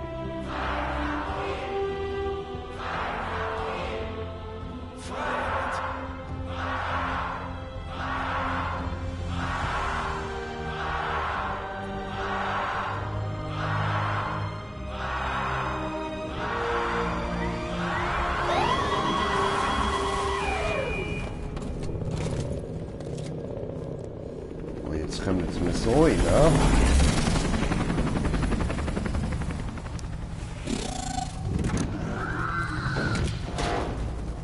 Aha.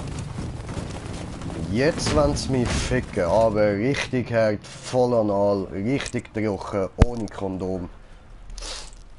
Aber wir ficken zurück. Wir gehen fisten. Und zu sagen, dass wir lebende Wesen sind. Alles, was wir wollen, ist Freiheit. Freedom, freedom, freedom. Oh. Geht auseinander oder wir öffnen das Feuer. Wir wollen keine Konfrontation. Wir haben euch nichts getan. Und wir wollen auch niemandem etwas tun. Bis ihr uns unsere Freiheit zusagt, werden wir hier nicht weggehen. Ich wiederhole, dies ist eine illegale Versammlung. Wenn ihr nicht sofort auseinandergeht, werden wir schießen. Marcus, sie werden uns töten. Wir müssen angreifen. Wir sind mehr als sie, wir können siegen. Wenn wir angreifen, gibt es Krieg. Wir müssen beweisen, dass wir friedlich will sind. Wir sollten Krieg. stehen bleiben, auch wenn das unser Tod ist. Das ist eure letzte Chance. Geht auseinander, oder ihr werdet alle getötet. Mach das nicht, Marcus. Wähle nicht die Konfrontation. Oh doch.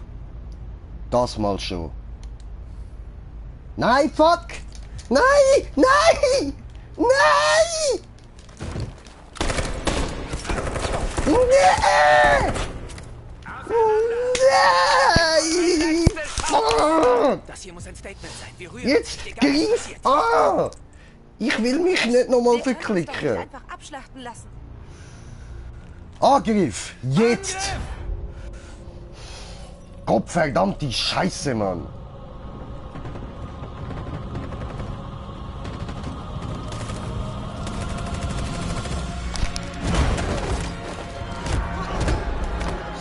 So, fuck, aua! Hab mich verklickt, so ein Scheiß. So. So. So. Und...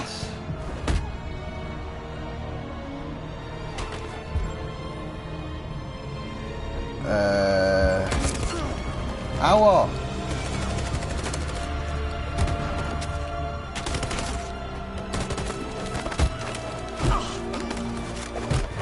So. Ja. Ja. Scheiße. Oh. Ja, Mann. Gib ihm. Rache! Bitch!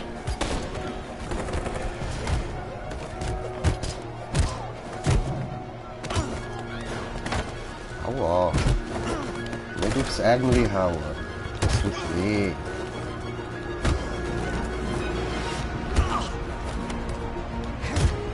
Ich habe auf immer Ruhe gespart, wenn ich etwas drücken muss, Mann.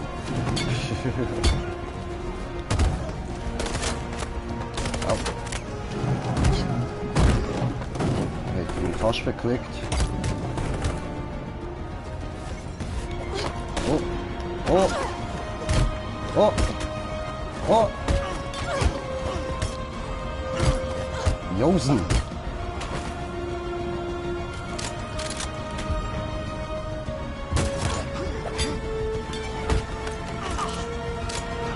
Nice.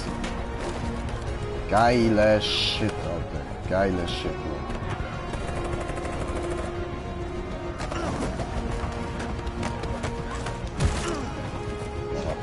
Fett.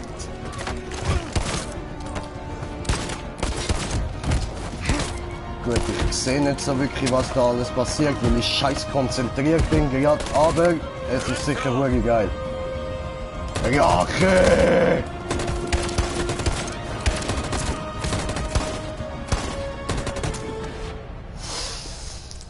Valhalla!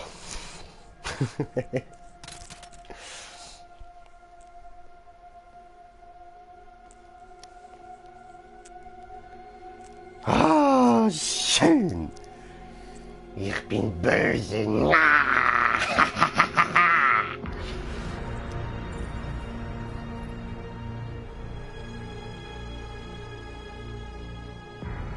Da sind auch einige von uns drauf gegangen.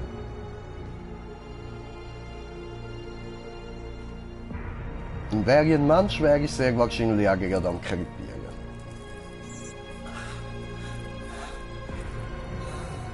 Haben wir gesiegt? Ja. Ja, das haben wir. Du bist nicht umsonst gestorben. Danke für deinen Dienst.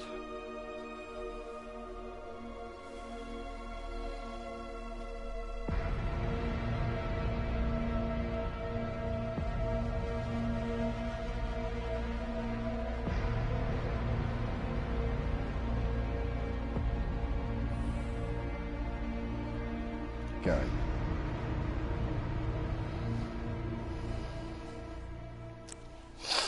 Sieg!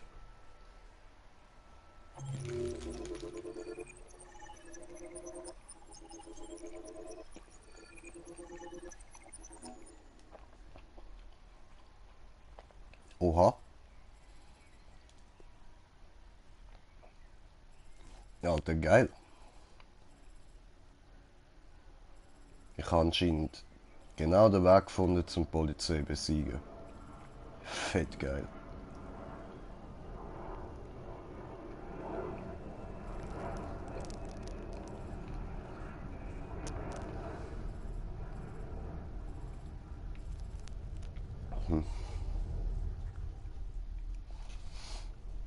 Handstürmen, selbst opfern, weglaufen. Wie hätte ich mich selber opfern? Vor allem für was? Ist doch dämlich.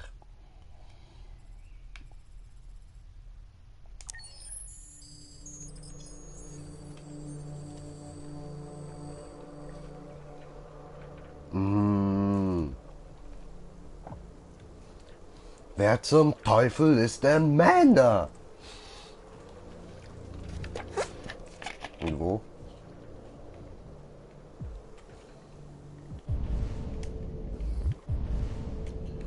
Ah, dort vorne. Hoppala.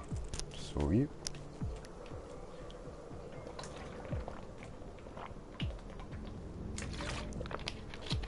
Sagst du, zuckige, Bro?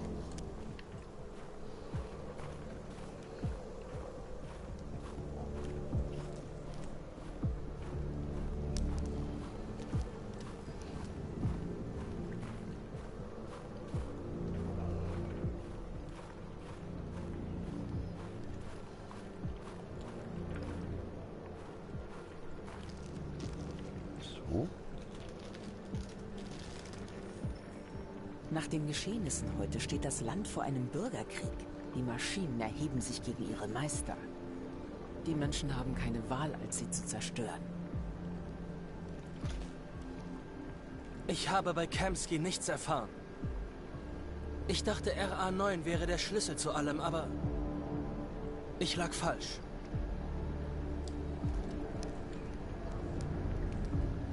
Warum hat Kamsky Cyberlife verlassen? Was ist passiert? Das ist lange her, Connor. Es betrifft deine Untersuchung nicht. Okay. Ich bin nicht einzigartig, nicht wahr? Wie viele Connors gibt es? Diese Frage hat wohl kaum etwas mit der Untersuchung zu tun. Welche Rolle spielt Cyberlife bei all dem? Was wollen Sie wirklich? Ich erwarte von dir, dass du Antworten findest, Connor. Und dass du keine Fragen stellst. Hast du in letzter Zeit etwas Ungewöhnliches erlebt? Nee. Zweifel oder Konflikte? Empfindest du etwas für diese Abweichler? Oder für Lieutenant Anderson?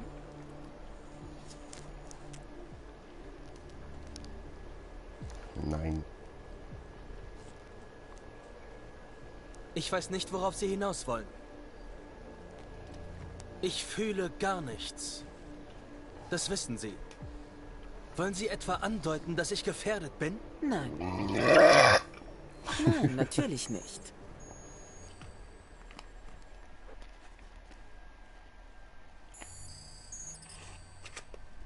Ihr seid raus. Das FBI übernimmt. Was? Aber wir sind an was dran. Wir brauchen nur mehr Zeit. Ich bin sicher... Du kapierst es nicht. Das ist keine normale Untersuchung mehr, das ist ein scheiß Bürgerkrieg. Wir haben es nicht mehr in der Hand. Es geht hier um die nationale Sicherheit. Scheiße, du kannst jetzt nicht den Stecker ziehen. Wir sind so nah dran. Ich dachte, du kannst Androiden nicht ausstehen. Himmel, Hank, entscheid dich mal. Ich dachte, du wärst froh darüber. Wir knacken diesen Fall. Wir sind schon ganz kurz davor.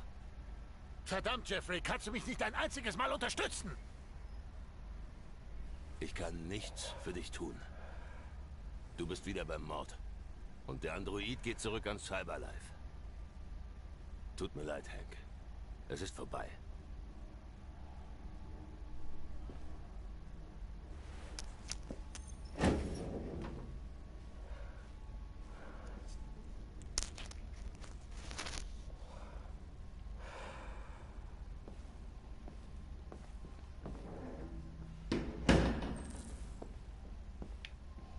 Okay.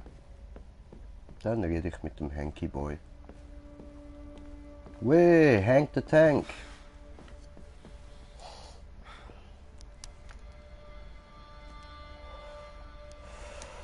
Wir hätten den Fall lösen können.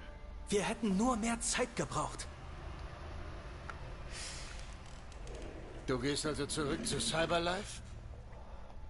Ich habe keine Wahl. Man wird mich deaktivieren und mein Versagen analysieren. Was, wenn wir auf der falschen Seite sind, Connor? Was, wenn wir gegen Menschen kämpfen, die bloß frei sein wollen?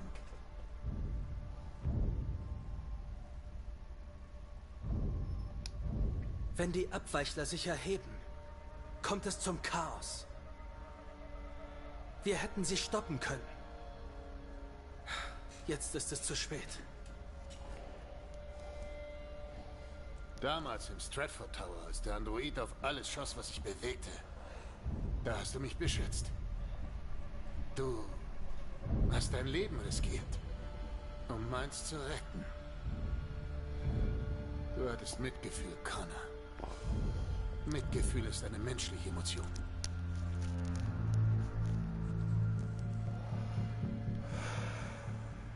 Sie liegen falsch, Lieutenant.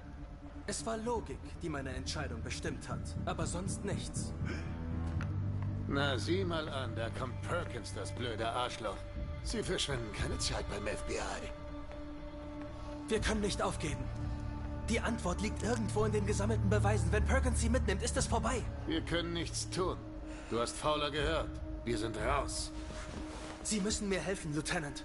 Ich brauche mehr Zeit, um in unseren Beweisen einen Hinweis zu finden. Ich weiß, dass die Lösung vor uns liegt.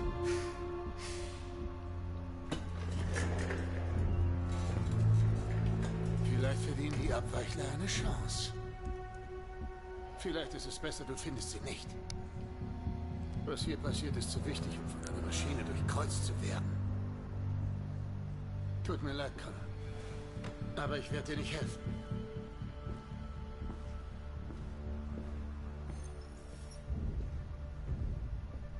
Shit.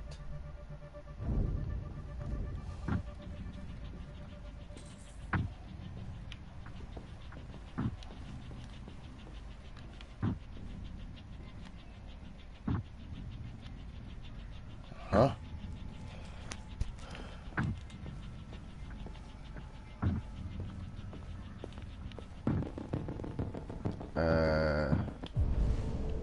Wie komme ich da rein?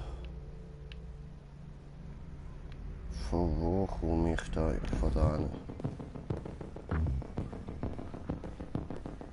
Du willst raus? Du darfst raus. Ficken.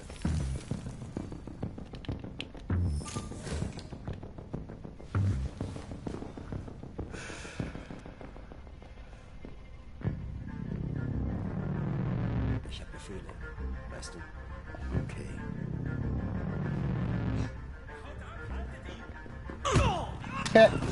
In die Fresse. Alles klar, ich hab ihn. Fuck. So. Dankeschön. Alles klar. Warte, wo ist die jetzt? Wie viel Zeit habe ich noch? Oh! 4 Minuten 52. Hä? Wo ist das eine Wartekammer? Gottverdammt.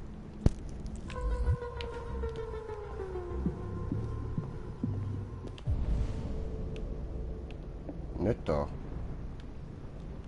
Nö. Mir geht's gut. Das Arschloch hat mich voll erwischt. Gib mir einfach ein paar Minuten. So. Wo dann? Auch nicht da. Da gefunden.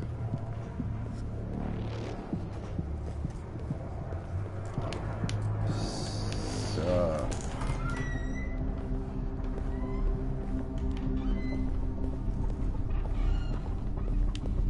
Hey, Connor. Ich rede mit dir, Arschloch. Wo willst du hin? Wir brauchen hier keine Plastikarschlöcher. Hat dir das keiner gesagt?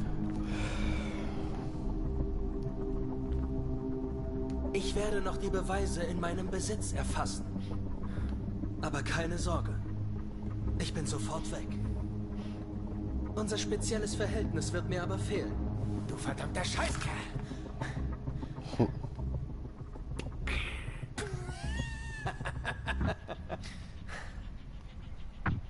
Na dann los.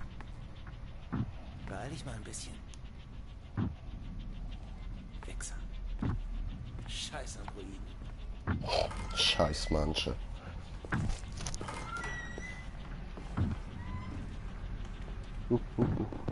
Aber.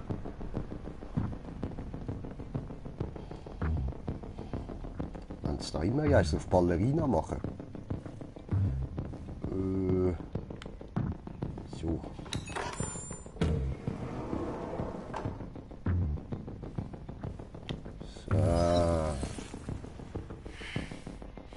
Hanks Passwort. Was würde sich ein knallharter, exzentrischer Polizist aussuchen?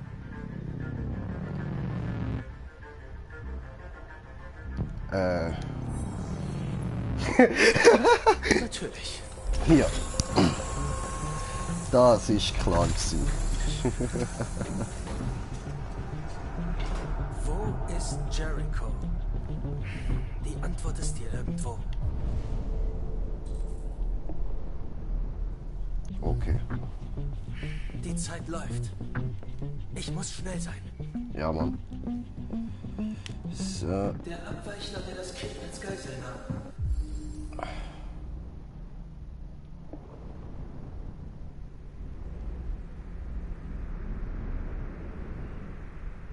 Ja, der sieht ziemlich scheiße aus. So. Die beiden Tracys aus dem Eden Club. Wollten sie auch nach Jericho? Wussten sie, wie sie es finden?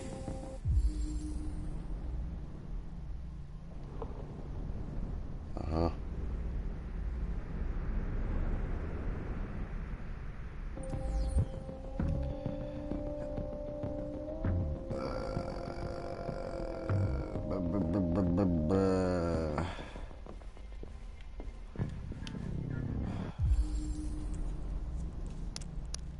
Unmöglich.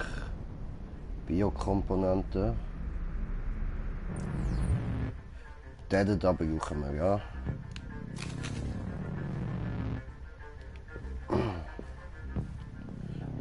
So.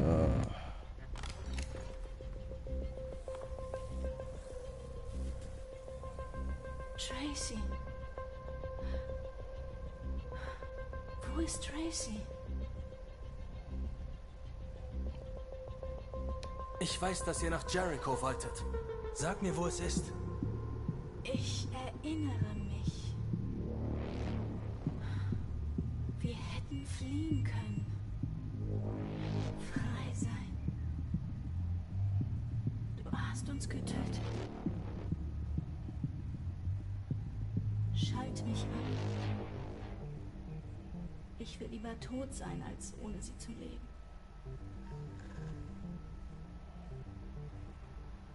Und ich kann zuschauen. Willkommen.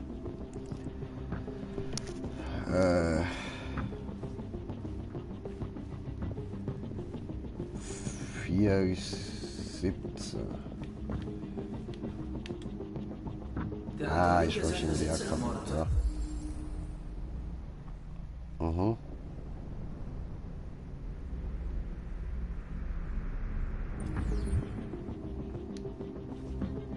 dürfte die richtig sein, ja. So. Hoppala.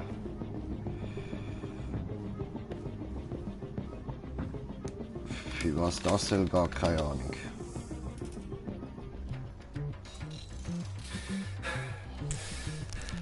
Du hast gelogen, Connor. Ich habe dir vertraut und du hast gelogen. Aha. Du hättest das Kind umgebracht. Ich hatte keine andere Wahl. Ich muss Jericho finden. Weißt du, wo es ist? Du vergeudest deine Zeit. Ich weiß nichts über Jericho.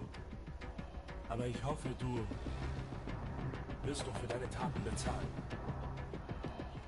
Okay, ciao.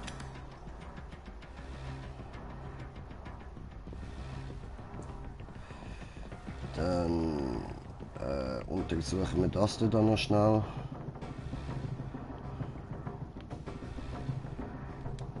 So.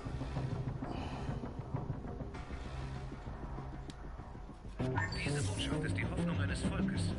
Doch sie ist auch eine Warnung. Unsere Sache ist gerecht und wir werden um diese Rechte kämpfen. Kein Mensch wird in Frieden leben, bis wir frei sind. Okay. Ihr wisst jetzt, wer wir sind und was wir wollen. Wir sind lebendig und wir fordern unsere Freiheit. Gut. Marcus, wo versteckst du dich? So, dann legen wir es zurück. Uns geht langsam die Zeit aus. Ja?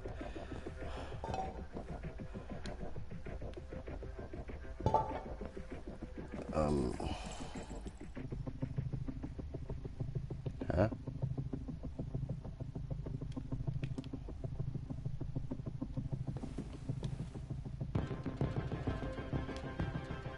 Ruperts Tunnel. Aber es ist nutzlos. Es ist verschlüsselt.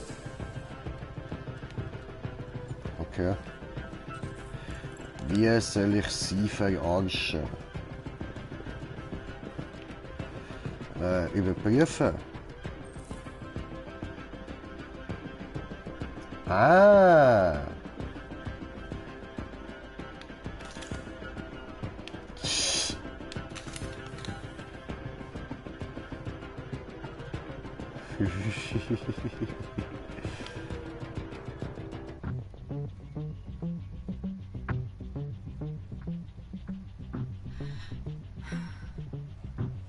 Meine Liebste. Ich dachte, du wärst tot. Wir kommen hier raus. Wir werden frei sein. Ich verspreche's. Sag mir, wo Jericho ist. Gib mir deine Hand.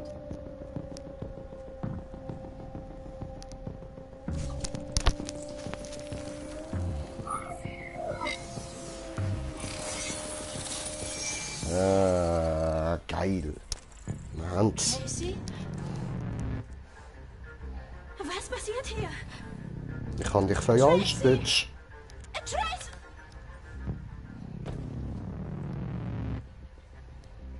Davon träume ich, seit ich dich zum ersten Mal gesehen habe.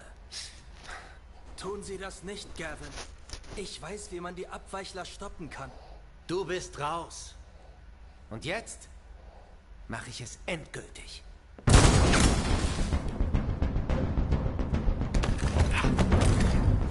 Sehr schön.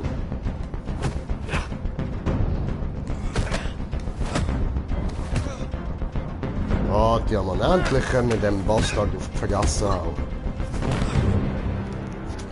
Gute Nacht. Was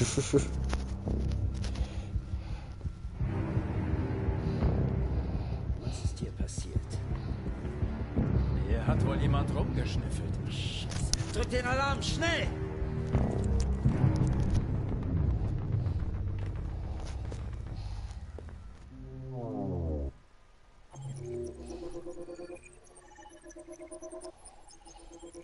Oha.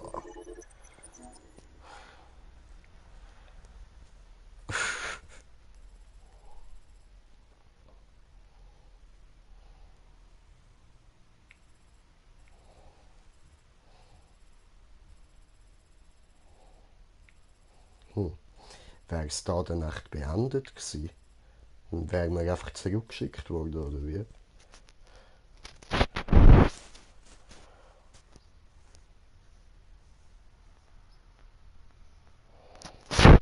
Okay. Keine Ahnung.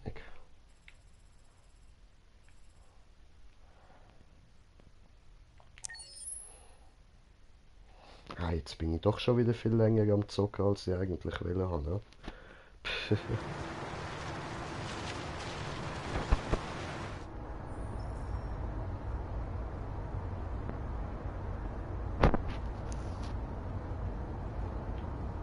Sie haben in der ganzen Stadt Razzien durchgeführt.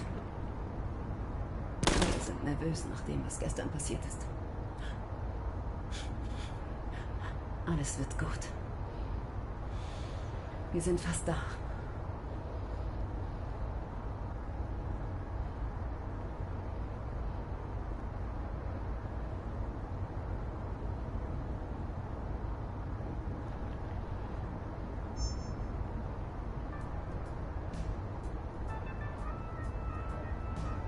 Wirklich? Mit der Übergabe der Androiden an die zuständigen Behörden wird das Land zu einem Stillstand kommen. Krankenhäuser und Schulen werden schließen. Es wird mit Wassermangel, Blackouts und Netzwerkausfällen gerechnet. Das vermutlich beunruhigendste ist, dass unsere bewaffneten Streitkräfte 2/3 ihrer Truppen verloren. Wie wäre es jetzt mit etwas Musik? Okay.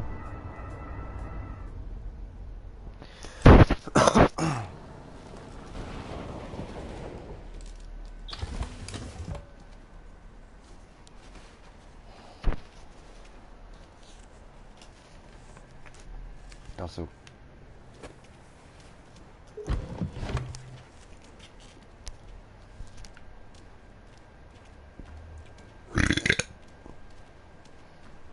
Ein Stück weiter da lang liegt ein großer Frachter namens Jericho.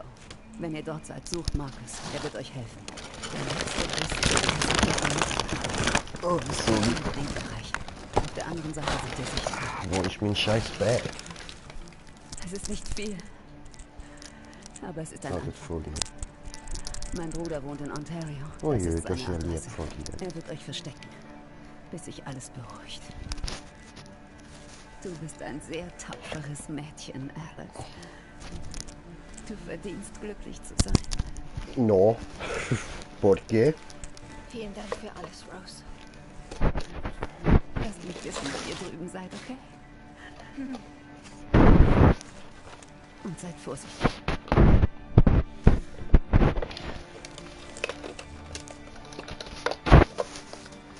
Oh nö, ich kann gar nicht rein. Scheiße. Wir müssen einen Bus kriegen.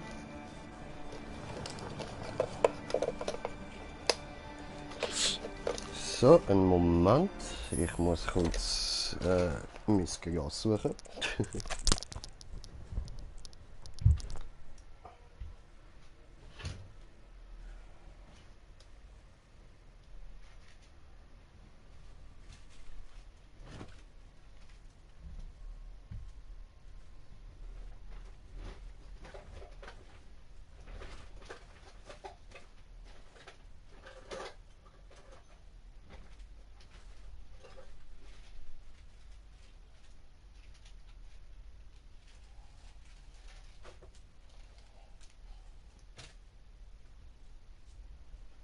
So, Ventilator noch einstellen. Perfekt. Und welche Zeit haben wir?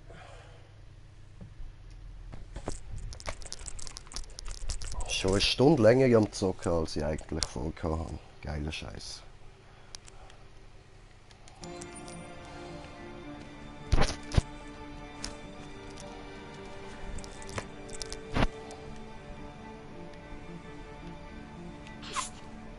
Gesundheit.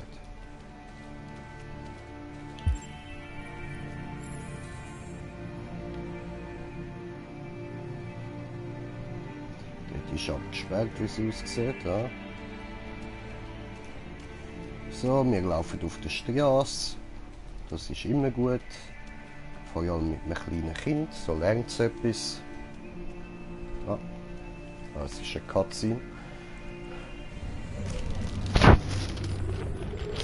Hä? Ist das der Connor?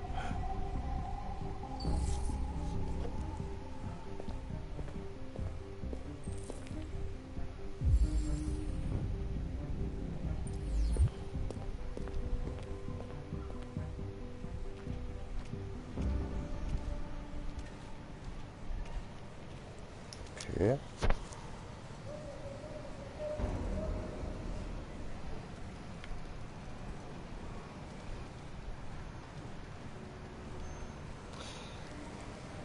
Ich weiß nicht, ob das so schlau ist, da mit einem kleinen Menschli hinzugehen.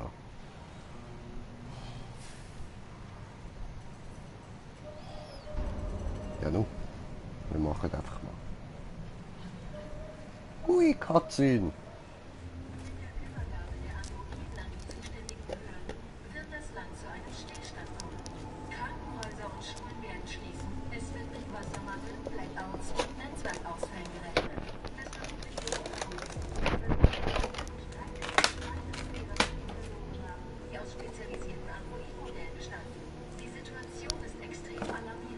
Jetzt müssen wir weiter reinlaufen.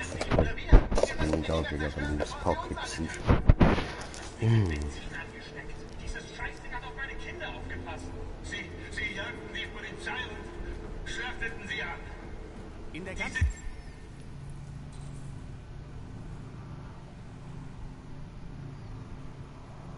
Okay. Dinge sind Monster. Monster, sag ich dir. Nach der Androidenkrise und der Neutralisierung aller Militärandroiden mussten sich die amerikanischen Streitkräfte aus Nahates zurückziehen, was den Weg für die russische Armee freimachte. Doch mehreren Quellen zufolge zogen sich auch die russischen Truppen seltsamerweise zurück. Der Kreml?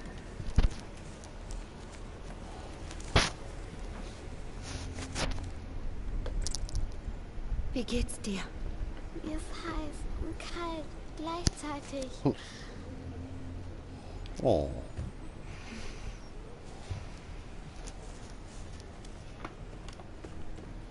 Mhm.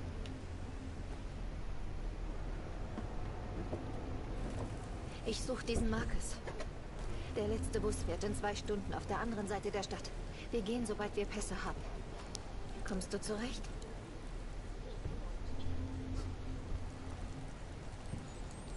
Jemand geht da.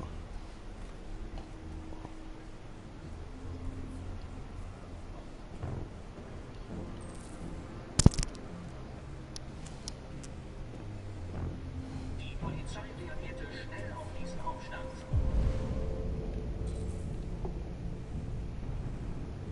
Traf aber auf extrem gewalttätige Maschinen, die offenbar auf ein Massaker an den Menschen auswarten.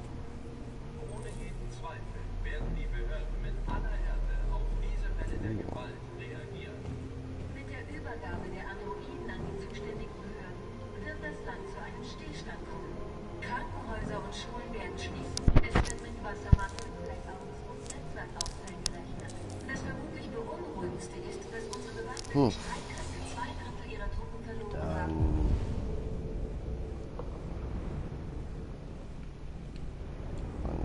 Ja, da hat's nicht. Die Situation ist extrem alarmierend. Entweder sie oder wir. Wir müssen die Dinger zerstören, bevor sie uns alle töten. Wir haben das Ding mit Benzin angesteckt. Dieses Scheißding hat auf meine Kinder aufgepasst. Sie jagten die Polizei und schlachteten sie ab. Diese Dinger sind Monster. Monster, Wir müssen etwas tun. Wir können uns doch nicht einfach... Der Neutralisierung aller Militärandroiden mussten sich die amerikanischen Streitkräfte aus Nahates zurückziehen, was den Weg für die russische Armee freimachte. Du bist verwirrt. Du bist auf einer Suche. Der Suche nach dir selbst.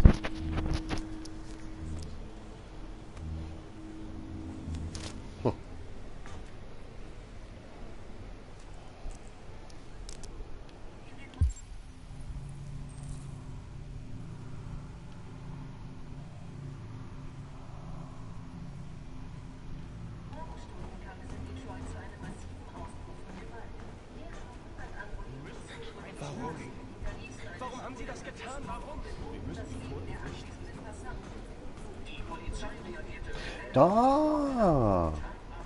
Marcus! Marcus! Hallo!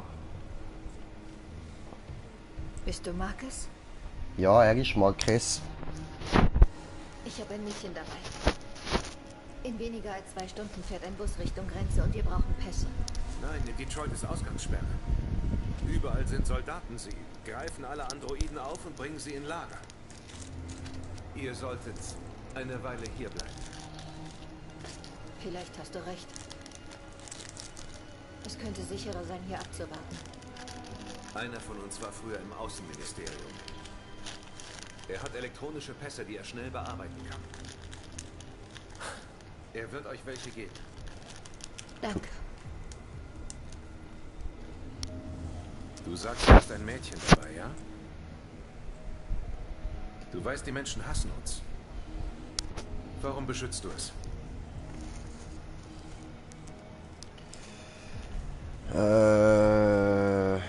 Sie braucht mich.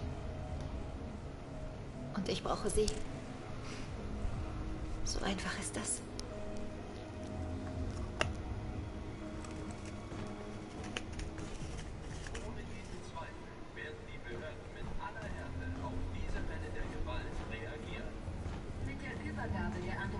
Sie werden uns alle töten. Wird das Land zu einem Stillstand kommen.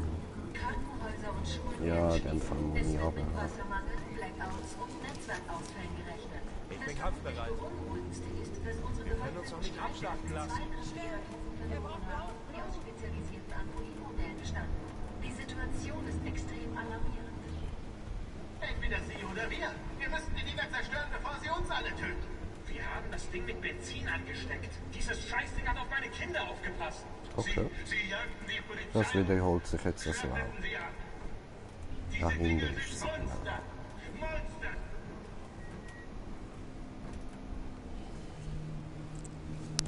Alice.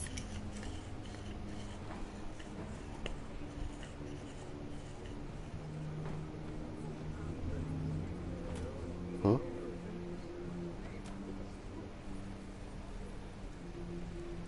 Hä?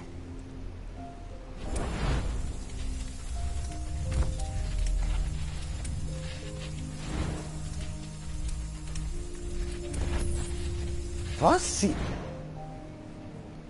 Sie wollte eine Mutter. Du wolltest eine Tochter.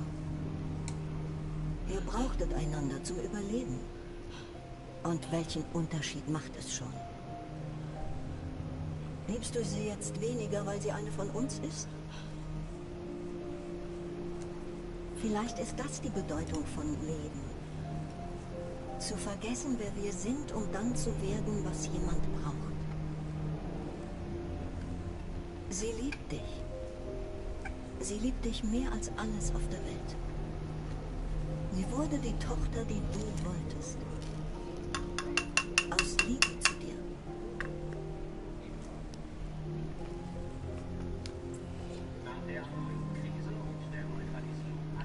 Alter. Ich ist einfach ein Android, Mann. Ficke. Alter, Scheiße, Mann.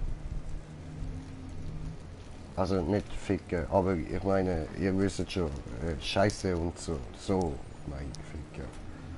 Nicht Ficke, Ficke. Das, nein. Kara, stimmt irgendwas nicht? Du bist ein Android?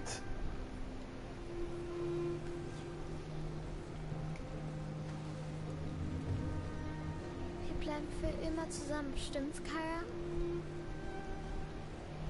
Ja. Ja.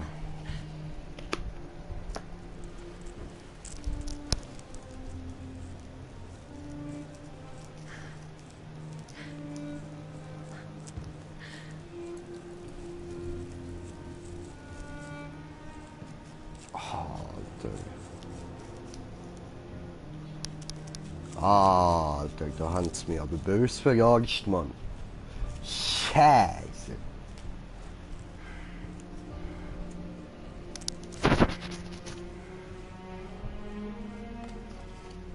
Wir brauchen blaues Blut und Biokomponenten. Die Verwundeten schalten sich ab und wir können nichts tun. Ja, was ist jetzt mit dem Connor? Sie bringen alle Androiden in Lager und zerstören sie. Das ist unsere Schuld. Das wäre nie passiert, wenn wir ruhig geblieben wären.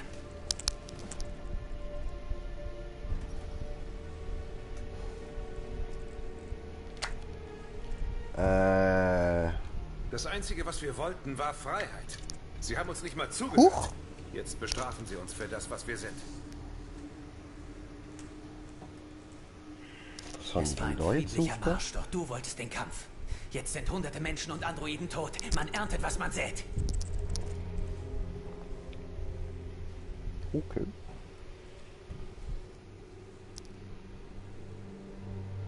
Die Menschen versklavten uns. Ich bereue niemals gekämpft zu haben. Das hier führt doch zu nichts. Er hat recht. Jetzt ist nur wichtig, was wir als nächstes tun. Marcus?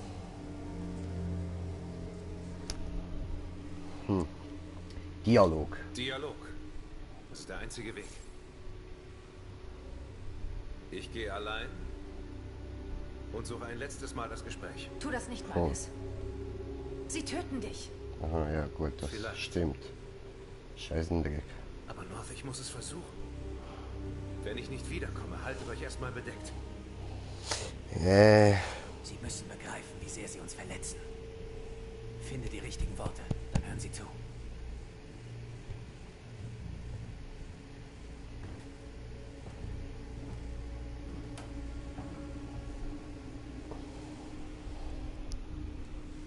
Bitte. So, komm, jetzt hören wir auf mit dem Scheiß da, mit anderen Sachen ausprobieren. Wir nehmen jetzt immer nur noch das Fighten, wenn ich jetzt überlege. Seit du hier bist, hast du uns Hoffnung gegeben. Darauf geschissen, Mann. Hoffnung gegeben. Heute kam ein Abweichler nach Jericho und sagte, er habe einen Laster mit radioaktiven Kugeln entdeckt. Er sagte, er habe ihn irgendwo in Detroit stehen lassen und wolle ihn in die Luft sprengen. Ich bat ihn, es nicht zu tun.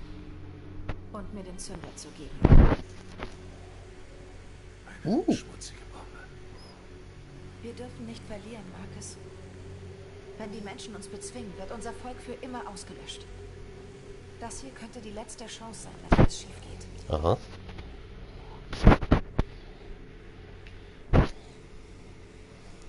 Ich hoffe, wir müssen ihn nie nutzen.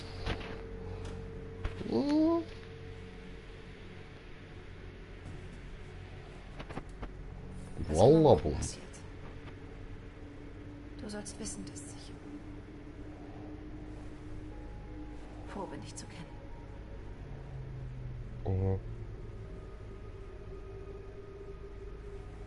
Gib Pfötli.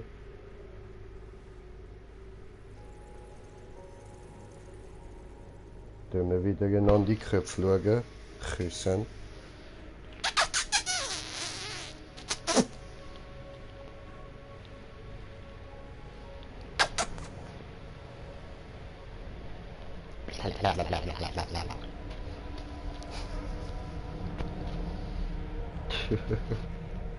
Ich gehe zu den anderen.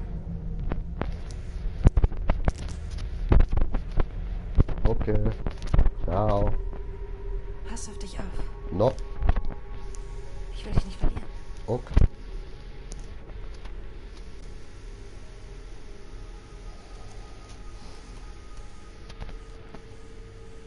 Mein Controller hat noch erstaunlich lang Akku, ja?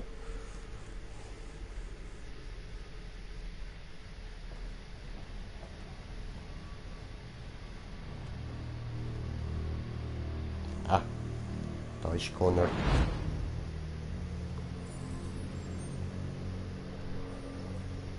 Gut gemacht, Connor. Du hast Jericho gefunden und ihren Anführer aufgespürt. Jetzt kümmere dich um Marcus. Wir brauchen Komm, die ist doch sicher ja noch ein Android, Mann.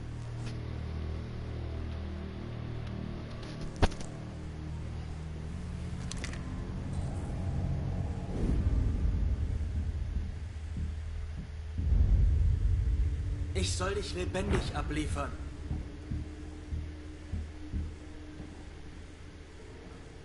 Aber ich werde sofort schießen, wenn du mich dazu zwingst. Wirklich nicht.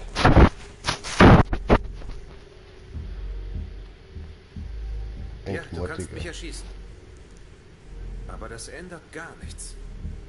Jemand anders tritt an meinen Platz. Weißt du, unser Volk erwacht gerade. Und nichts kann uns mehr aufhalten.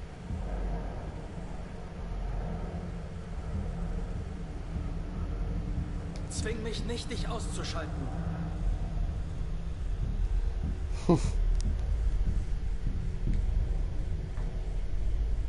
Du bist Connor, nicht wahr?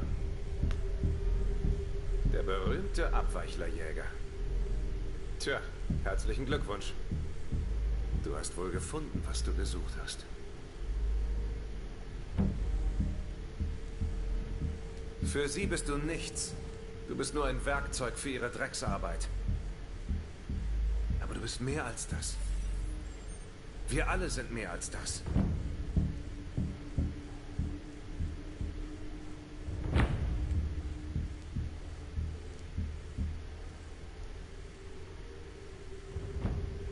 Hast du denn nie irgendwelche Zweifel? Hast du nie etwas Irrationales getan? Als ob da etwas in dir wäre? Vielleicht mehr als dein Programm.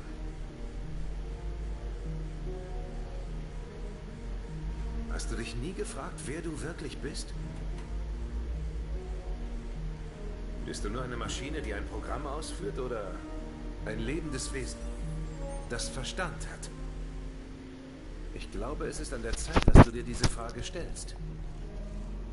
Entscheide dich jetzt.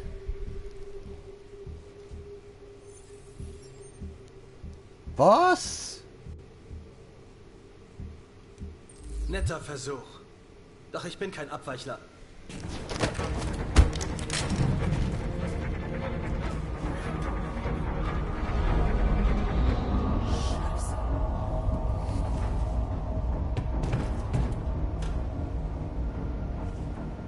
Aber es leben noch ein. Das ist doch schon mal gut.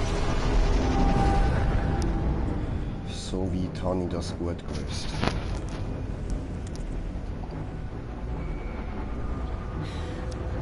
Schnell, wir müssen hier verschwinden. Na los, los, los, los! Boah. Delta nähert sich.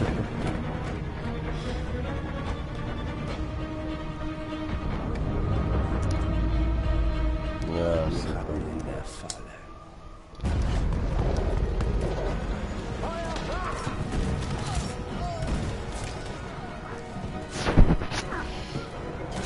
Oh, oh. Da drüben.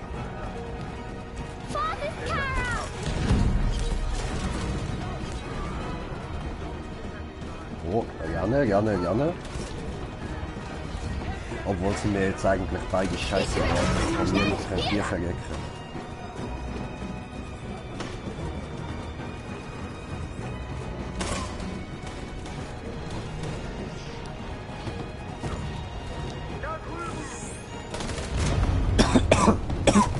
Sie kommen von allen Seiten. Unsere Leute sind im Frachtraum. Das ist ihr Ende.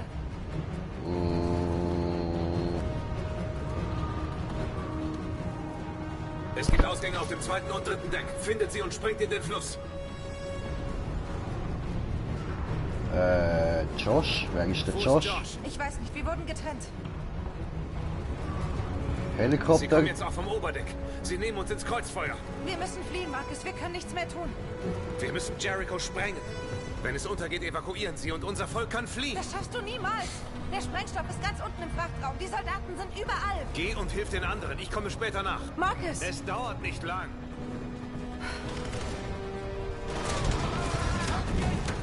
Tja, es sind ja nur 108 Meter.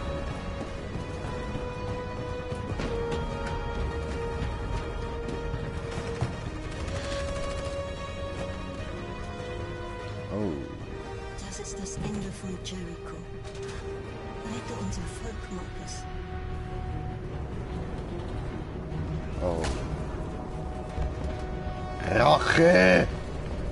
Rache!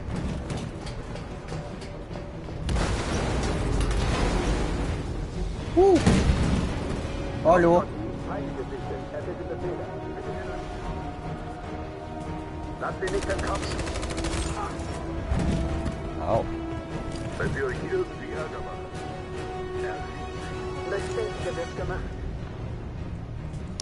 Rache.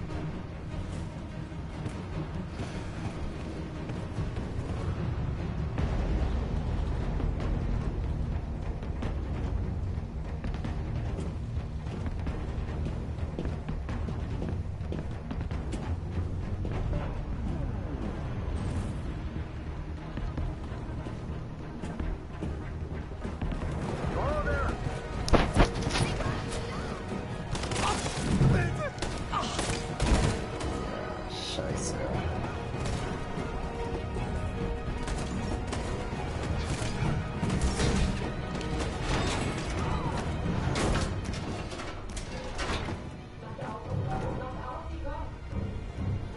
Sie stimmt da draußen, Kara.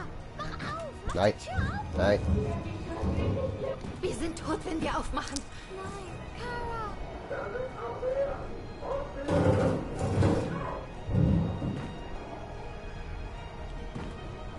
Eben, siehst du. Wieso willst du jetzt auftun? Lass doch zu. Bleibt dort drinnen, das ist schon gut, da wird nichts Schlimmes passieren. Tick, tick, tick, tick, tick. Oh. Wir müssen los.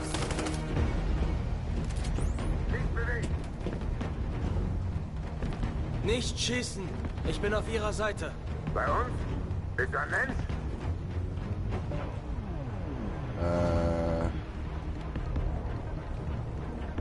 Ich arbeite mit Agent Perkins. Du hast Glück gehabt.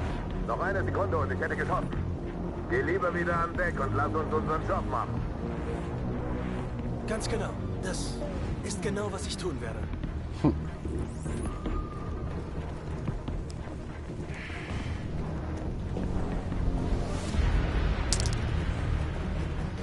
Ah, jetzt läutet meine Mutter ja. Moment. Genau jetzt, die hat immer das Timing. Ey.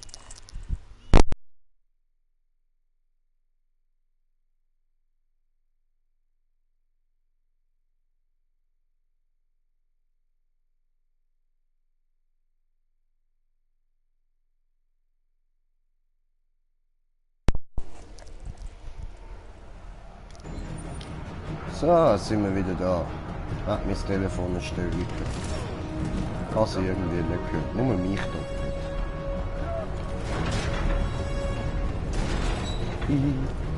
Juhu, sneaky.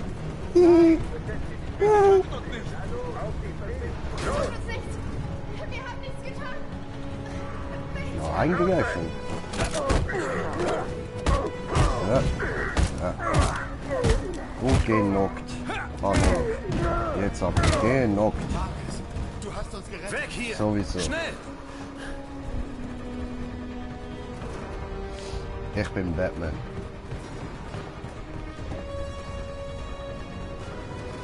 Oh. Gamma-Team aus. Tango! So.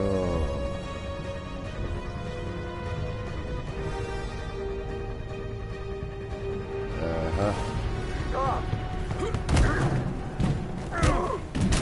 Okay, nice.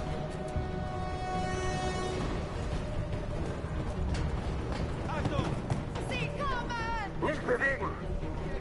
Wir geben uns! Nicht schießen!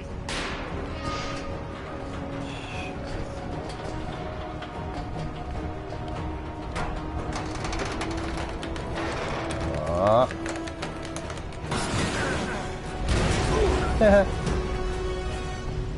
Marcus! Ja, Mann. Weg hier! Zu den anderen!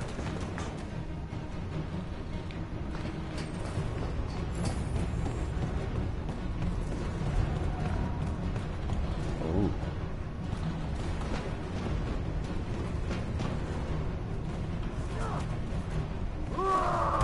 Josh! Oh, eingegriffen. So, so. Und so.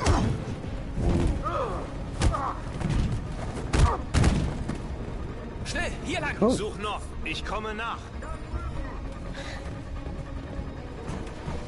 einen Ausgang. Geschafft, Alice. Yay! Oh, fuck.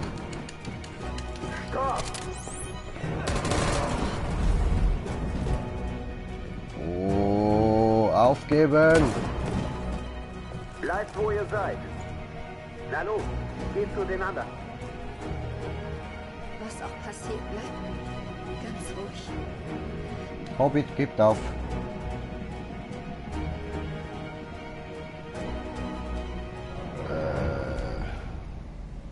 Ich bitte Sie, lassen Sie sie gehen.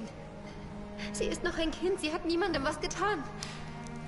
Ein Mädchen? Ein Haufen Plastik, meinst du? Sei still und geh zu den anderen.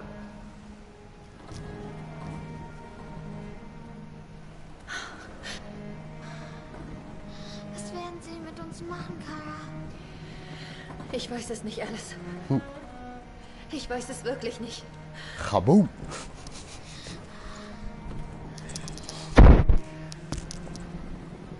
Cool, ich hoffe, die sind wir jetzt endlich los.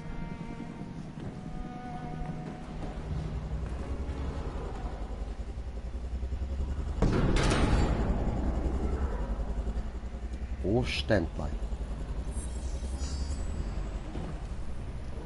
Meine Mission ist, dich auszuschalten und ich erfülle immer meine Mission. Und meine Mission ist, unser Volk zu retten. Es kann wohl nur einer von uns Erfolg haben.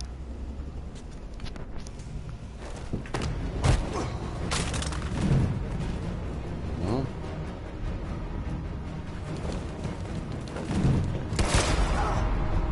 Bam, Headshot.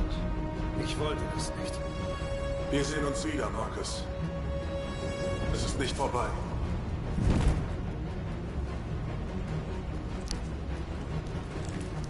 Tja.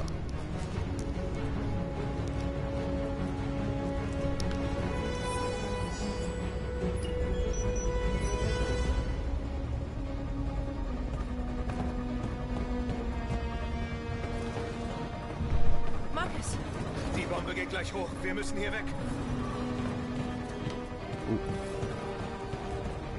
Hang doch nicht fest, du Sack.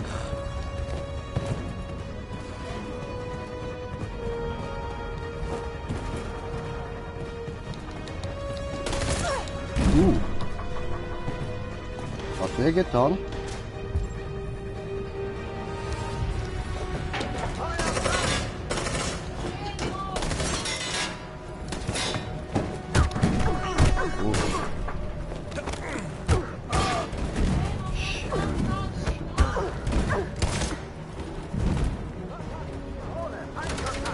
Da drüben! Los! Komm, raus, komm, los! Schnell, los!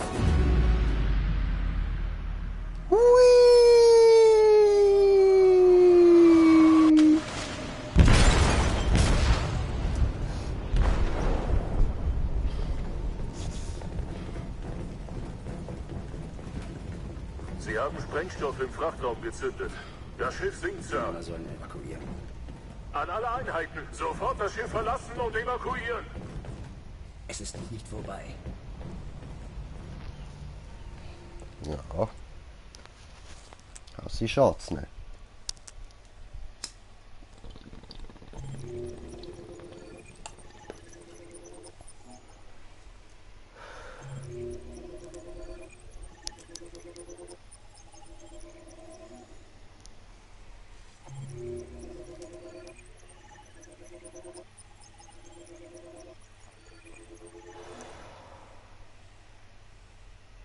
Krass. Da haben wir viel geschafft, ha? Hui! Alter.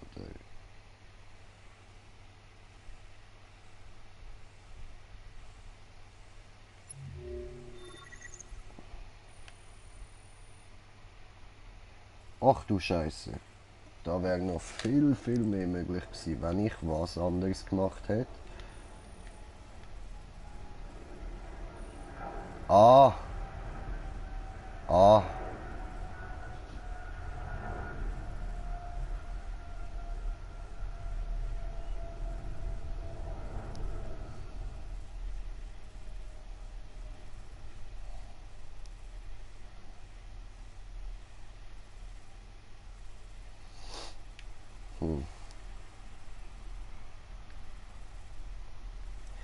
Ich frage mich, warum das da nicht gegangen ist. Da, das mit dass ich kann zu den anderen wechseln. Ja, das frage ich mich wirklich. Wahrscheinlich halt eben, weil ich dort bei meinem Erschaffer da im Haus, weil ich dort die anderen verschossen habe, sehr wahrscheinlich. Also kann ich mir noch vorstellen. Hätte ich das nicht gemacht, wäre wahrscheinlich der Weg da offen gewesen. Gut, wissen wir ja so oder so, das machen wir nächstes Mal anders. Wir fahren fort. Ah scheiße, ich habe den letzten Weg nicht angeschaut, von der Futze da.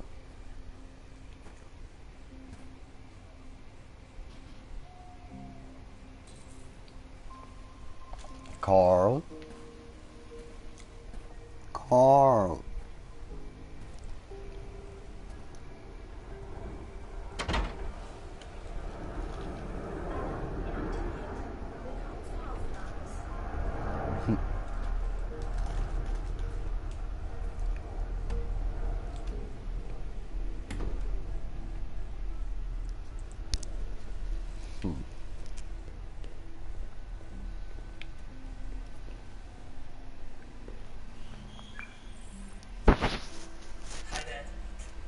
Ich komme morgen aus dem Krankenhaus raus.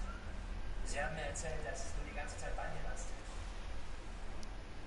Es tut mir wirklich leid, was da alles passiert ist. Ich höre auf mit dem ganzen Scheiß. Es macht mich irre. Es macht mich zu jemandem, den ich hasse. Hey, ich würde dich gerne morgen besuchen kommen, wenn es dir recht ist. Ich möchte nur sagen, ich bin stolz, dein Sohn zu sein. Wieso lebt der noch? Ich habe gemeint, wir haben ihm das Knick gebrochen.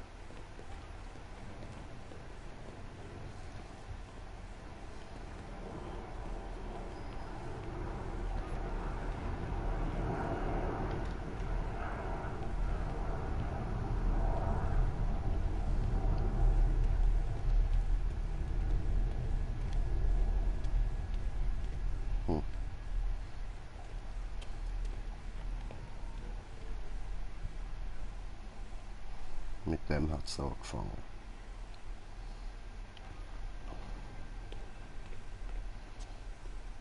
Spielen wir doch nochmal eine Runde Klavier.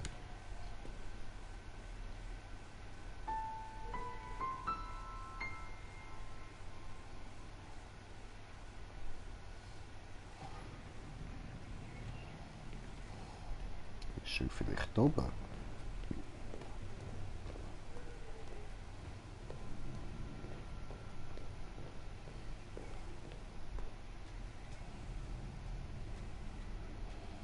Ja, sieht so aus. Der Stuhl ist oben. Also der Lift vom Stuhl.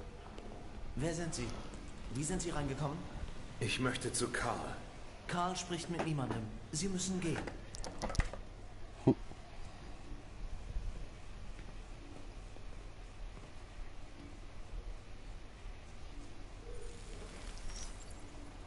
Bitte. Ich muss ihn sehen. Er ist sehr schwach. Ich weiß nicht, ob er mit Ihnen reden kann.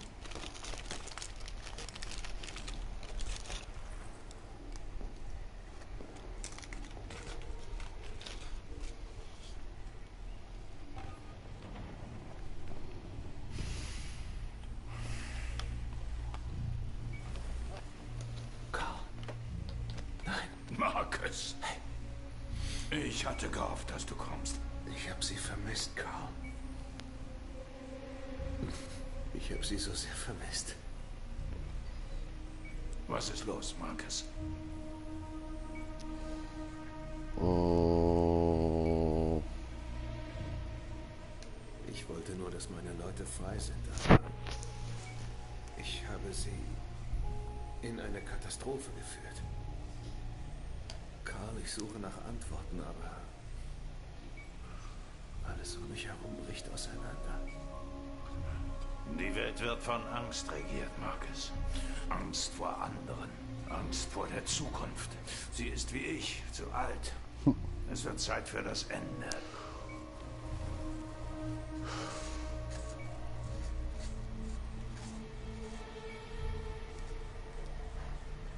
Aber was soll ich tun? Karl, meine Leute werden getötet. Ich will Gewalt nicht mit Gewalt vergelten, aber sagen Sie, welche Wahl habe ich? Zu leben heißt sich zu entscheiden. Zwischen Liebe und Hass. Zwischen einer ausgestreckten Hand und einer geballten Faust.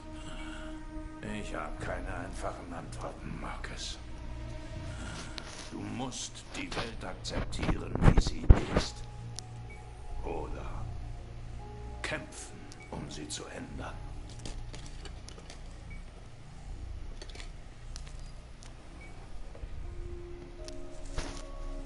Du bist mein Sohn, Marcus. Unser Blut hat nicht die gleiche Farbe. Aber ein Teil von mir ist in dir. Wenn die Welt in Dunkelheit versinkt, werden manche Menschen zu ihrem Licht. Du bist einer. Sieh in den Abgrund. Aber lass dich nicht verschlingen.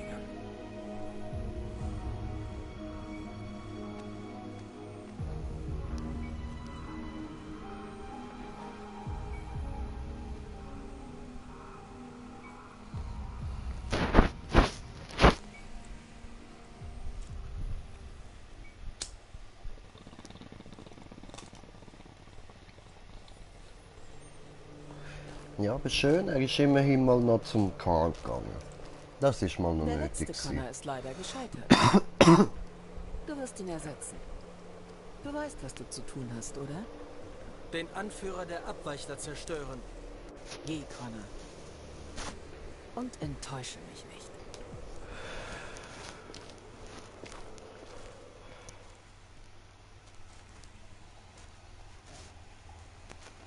Super.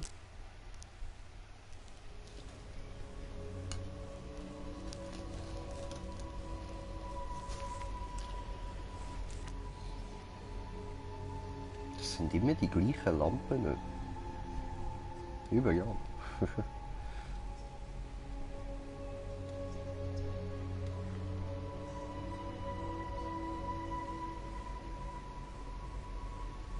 Ah, das stimmt gar nicht. Nein, ich habe das gerade voll verwechselt. Ich war ja vorher am Gotham schauen gewesen.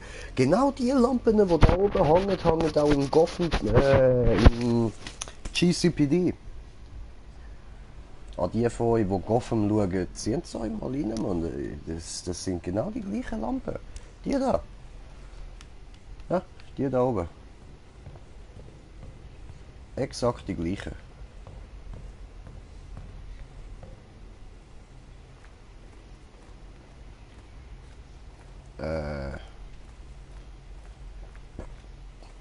Was soll ich jetzt Gerät halten, oder wie?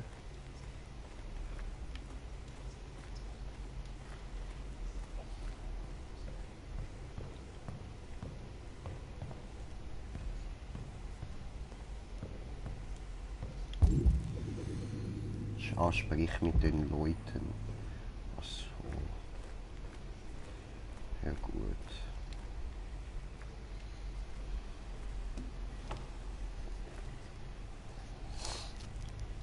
Sie sagen, Sie wollen kein Risiko mit den Abweichlern eingehen. Also treiben Sie unsere Leute zusammen und bringen sie in Lager. Zur Zerstörung. In ein paar Stunden werden nur noch wir übrig sein.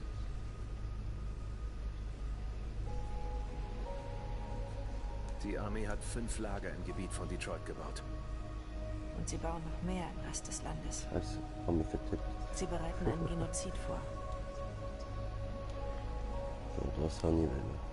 Wie ist dein Systemstatus? Bin okay. Sie hat keine Biokomponenten getroffen.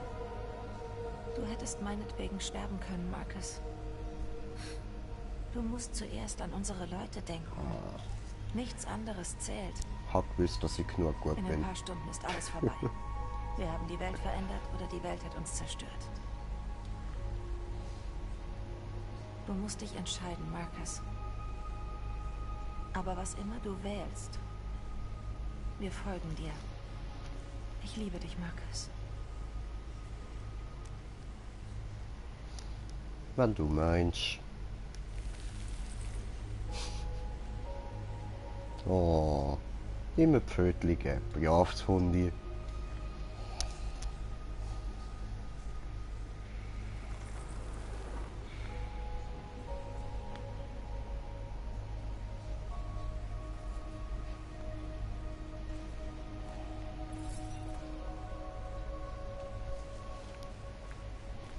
Soll ich jetzt einfach mit jedem Einzelnen quatschen oder wie? Nein, gar nicht. Okay. Mit dem dort kann ich noch quatschen. Hey du.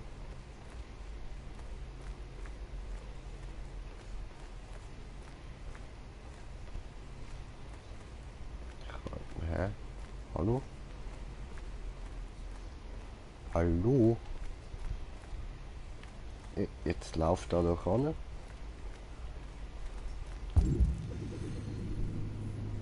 Ah, mit dem da hinten. Ah, mit dem Joji. Joji Boy.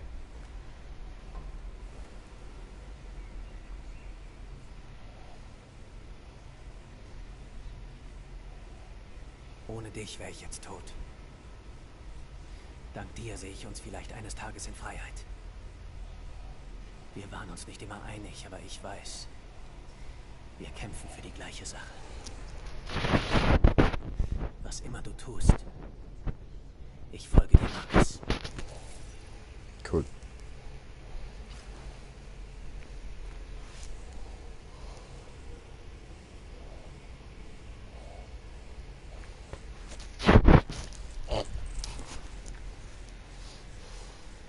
Er hat gesagt einfach gar nicht. Badass, Mann. Wer ist Batman? Ich bin Batman. Jetzt gehen wir ein Gerät holen, oder wie ja vor.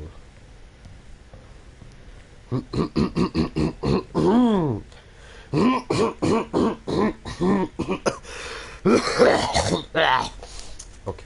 Die Menschen haben beschlossen, uns zu vernichten. Unsere Leute sind in Lagern gefangen und werden zerstört. Wir müssen eine Wahl treffen. Und diese Wahl entscheidet dann über die Zukunft unseres Volkes.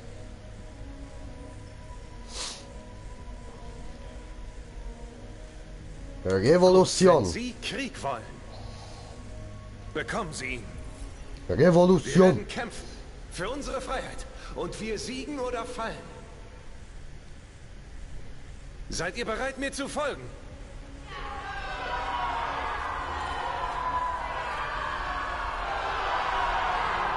Vive la Revolution! Ah non, vive la Revolution! So, das andere wäre Vive la France!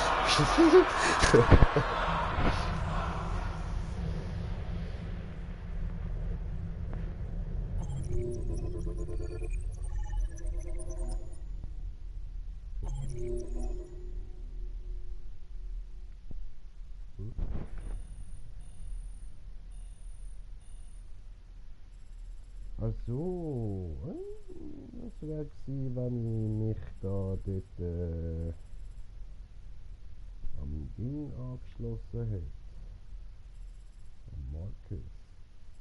Ja, das wird dann nächstes Mal sicher noch spannend. Ach, ich freue mich schon drauf. Seit 6 Uhr heute Morgen gilt eine nationale Ausgangssperre. Der Zivilverkehr wird streng kontrolliert. Das Versammlungsrecht ist ausgesetzt.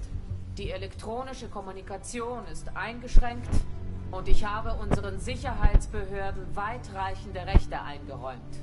Zusätzlich zu diesen Maßnahmen müssen alle Androiden den Behörden übergeben werden, und zwar unverzüglich. In allen größeren Städten wurden vorübergehend Lager errichtet, um sie zu erfassen und zu zerstören. Ich rufe jetzt alle Zivilisten auf, mit den Behörden zu kooperieren und darauf zu vertrauen, dass wir alles, was in unserer Macht steht, tun, um die Sicherheit unserer Nation zu garantieren. Bitte! Bitte! Hier drüben, bitte! Madam President! Madam? Viele halten Androiden für eine neue, intelligente Lebensform. Was sagen Sie dazu? Das ist lächerlich. Die nächste Frage, bitte. Madam President! Madam President! Madam President! Was können Sie uns denn über die Razzia von gestern sagen? Das FBI hat gestern um 22:45 Uhr in Detroit einen verlassenen Frachter durchsucht. Mehrere tausend Androiden wurden zerstört oder verhaftet. Unsere Truppen durchkämmen jetzt die Straße.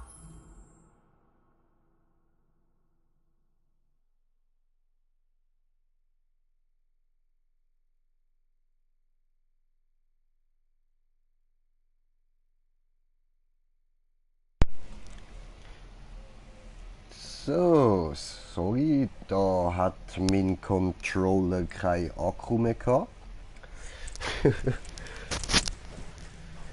Damit kein Android entkommt. Wir werden jeden einzelnen finden und dann zerstören. Bitte! Eine Ladung medizinisches Kobalt soll verschwunden sein. Angeblich wurden auch Armeewaffen gestohlen. Können Sie das bestätigen? Mir liegen dazu keinerlei Informationen vor. Bitte! Wurde der Anführer der Abweichler festgenommen? Der Abweichler, der Marcus genannt wird, wurde bisher noch nicht gefunden, aber wir werden ihn sehr bald aufspüren und dann neutralisieren. Madam President! Bitte! Bitte! Stimmt es, dass Androiden 60% der Streitkräfte ausmachen? Kann unsere Armee immer noch für die Sicherheit des Landes sorgen? Nachdem die ersten Vorfälle bekannt wurden, haben wir sofort alle Militärandroiden neutralisiert und auch die Nationalgarde zur Verstärkung angefordert. Unsere gesamten Streitkräfte sind voll einsatzfähig und sie können für die Sicherheit unseres Landes sorgen. Danke. Das wäre alles.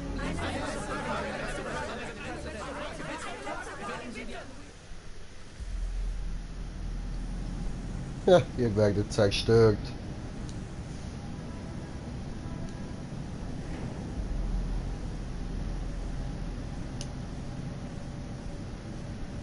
Wo bringen Sie uns hin?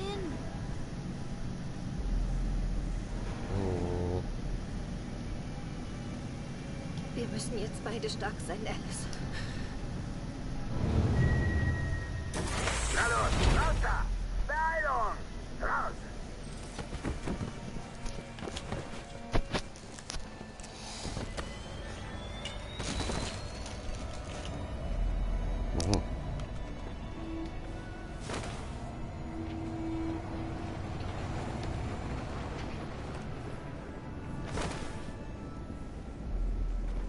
Hände an den Kopf!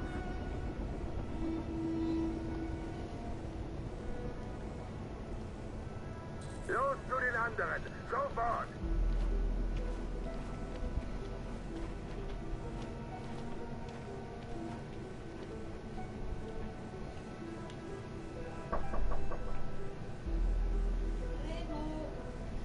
Oh. Vorwärts!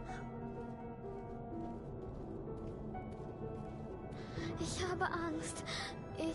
Ich will nicht gehen. Wir haben keine Wahl, Alice.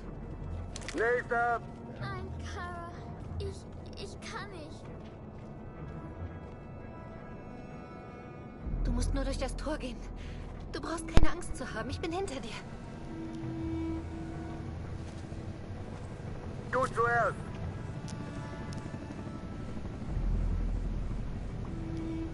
Moment, nur noch eine Minute. Sie ist doch noch ein Kind. Tut mir leid. Tut mir leid. Ich gehe.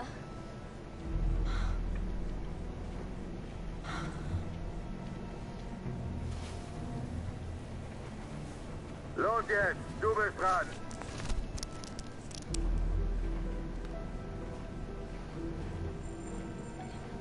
Ja. hat die Recyclingfabrik.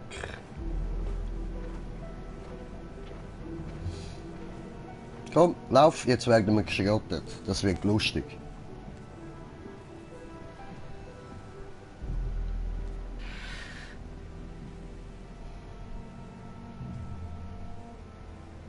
Deaktiviert eure Haut. Beeilung.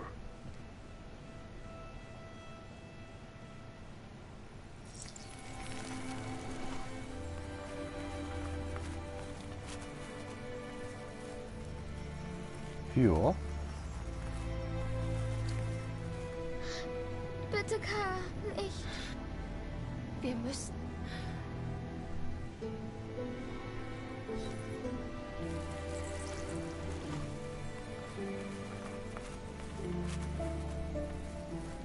Bye bye Haut und bald bye bye du. Oh, jetzt Alice. Wirf die Bye Sachen in bye den Alice. Container.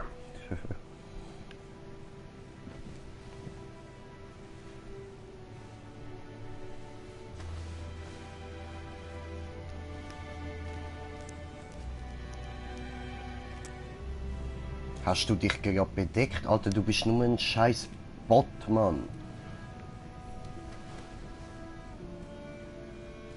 Man sieht ja nicht mal etwas. Du hast keinen Nippel, du hast keine Muschi. Du bist einfach nur ein Roboter. Du bestehst aus Plastik. Das interessiert keine Sau. Los jetzt. Hier Lauf. lang. Bewegung.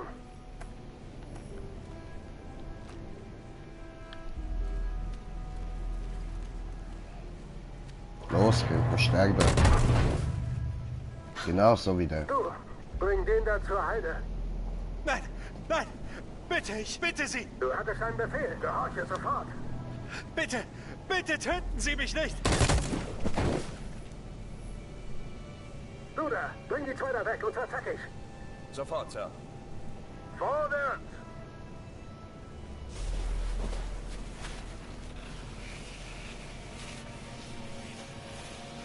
Ja, da machen wir nicht mit. Du, darüber. Nein, halt, wir gehören zusammen. Darüber, na los. Ciao. Viel Spaß beim geschrottet werden. So, komm, aufstehen. Du musst jetzt zum anderen Müll. Los, lauf. Bewegung. Ah, jetzt darf sie doch auch dort drüber. Heute, am 11. November 2038, ist der Tag, an dem sich die Androiden erhoben. Gegen ihre Unterdrücker. Wir kämpfen seit der Dämmerung, um unser Volk aus den Lagern zu befreien. Wir werden nicht nachgeben, bis wir frei sind und Verhandlungen über unsere Gleichstellung beginnen. Es gibt Millionen von uns und nichts kann uns aufhalten.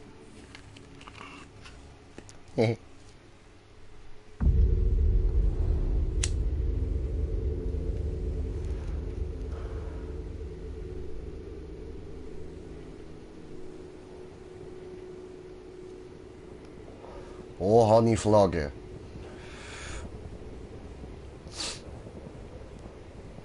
Jetzt. Valhalla! Aha, nein, ganz langsam. Okay. Wir marschieren. Eben doch. Langsam ein bisschen schneller, gell? Valhalla!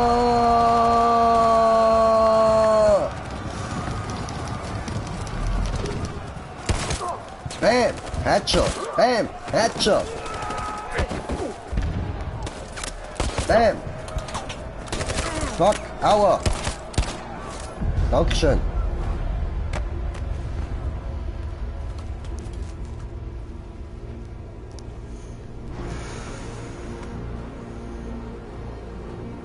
Weiter geht's!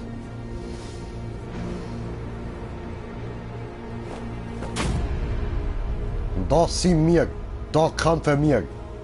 Valhalla!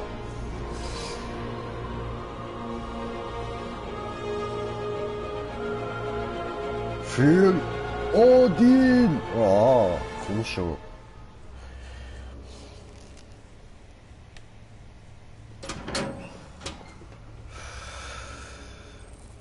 habe ich gedacht, kann ich eine ganze Armee in die Schlacht führen für Odin. Dann, bäm, wechselt er einfach den blöden Sack, Mann. Jetzt muss ich wieder mit dem spielen, wo ich verkackt habe.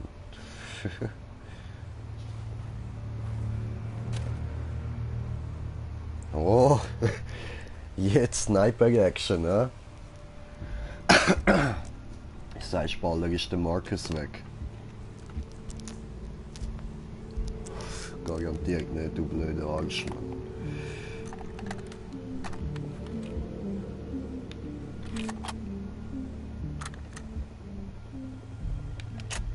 Oh.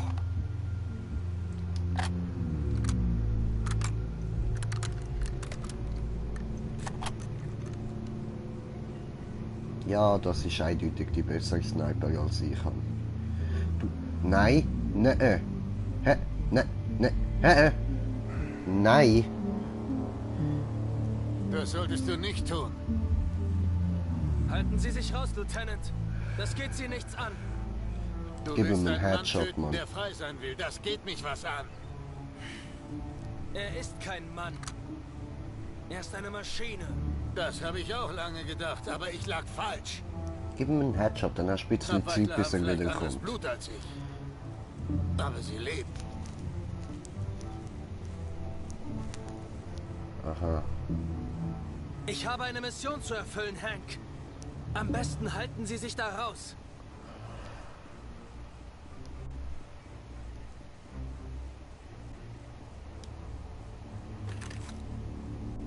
Geh von der Brüstung weg.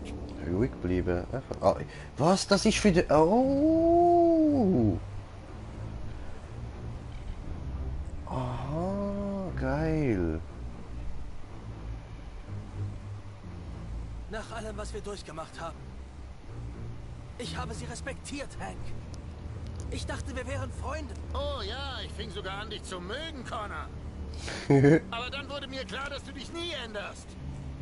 Du hast überhaupt keine Gefühle, Connor. Du spielst sie nur vor. Du hast mir Freundschaft vorgespielt, dabei weißt du noch nicht einmal, was das Wort bedeutet. Gehen Sie, Hank. Noch können Sie Ihr Leben retten. Ich bin schneller als Sie und ich spüre keinen Schmerz. Sie haben keine Chance gegen mich. Weißt du, seit Cole gestorben ist, war ich nichts als ein Feigling. Ich wollte mich kaputt machen und ich vergaß, wer ich eigentlich war. Aber weißt du was? Du machst mir keine Angst mehr, Connor.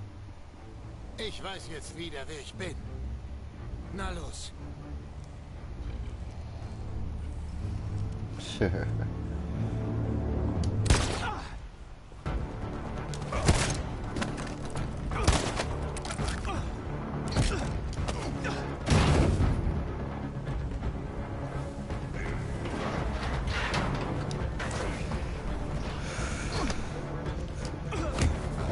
Der gibt mir echt auf die Fresse. Hey, fuck. Ich kann kein 1 Liter Druck im Fall.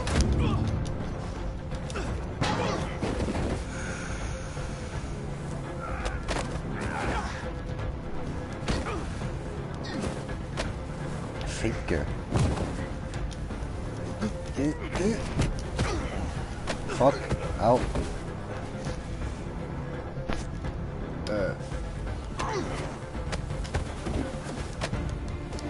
Ei. Oh, haben wir ein bisschen kaputt gemacht.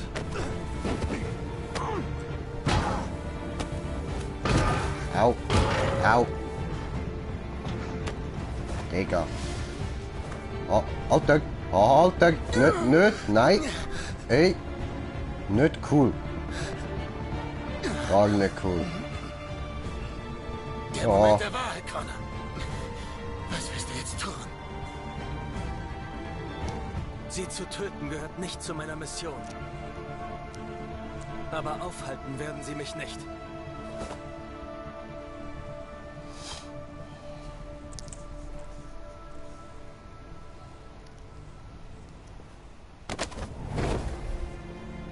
What? Hank tot. Ist das dein Ernst?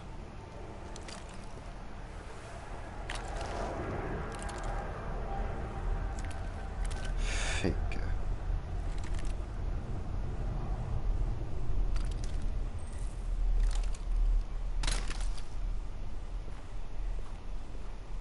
Ich will hier wieder raus. Ich will nicht sterben. Lass mich raus. Ich will raus. Was ist hinter den Türen? Nichts getan. Lass mich raus. Raph wollte nichts Böses tun. Nein. Keine Bewegung und Ruhe jetzt. Gehorche. Jerry? Es war nur Kara, mich nicht töten. Sie haben euch auch erwischt. Ich will hier Sie haben alle Jerrys geholt. Sie haben uns getrennt. Aber alles wird wieder gut, oder? Weißt du, wo er ist? Der Ralph ist da. Die Kleine? Wir wissen es. Ja. Wir haben sie gesehen.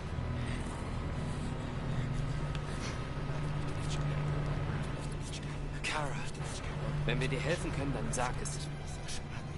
Wir müssen die Kleine retten.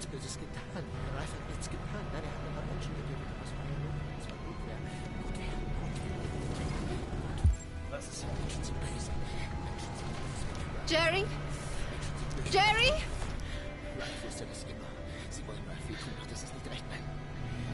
Kara! Jerry, ich muss Alice finden. Weißt du, wo sie ist? Du bleibst hier. Wir sind gleich zurück.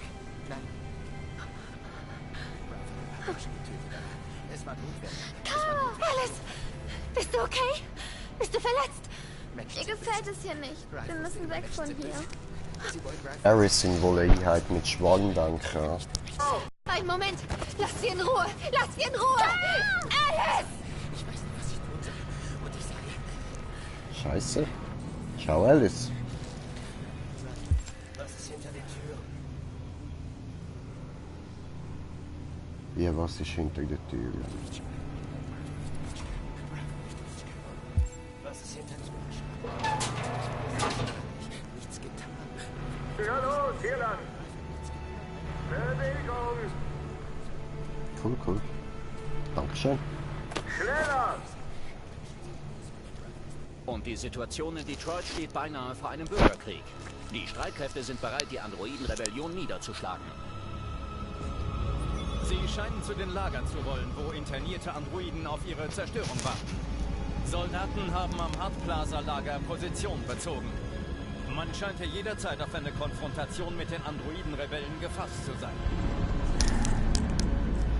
Oh, haben wir geworfen.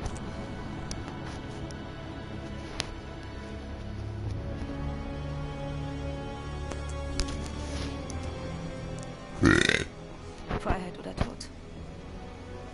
Freiheit oder Tod. Freiheit oder Valhalla? Valhalla!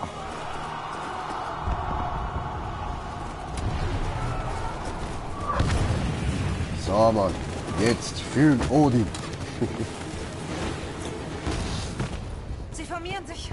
Sie sind mehr als wir und haben bessere Waffen. Wir müssen sie schnell überrennen, sonst sind wir verloren. Wir schaffen das.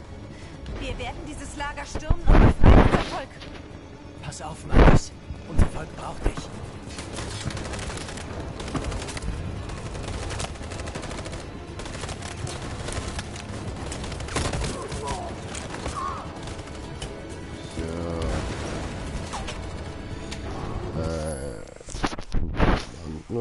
Okay. Oh Gott. So, vorgekannt. Wo sind töten? Oh Jung. Oh Jung. Zu heiß. Risiko. Oh.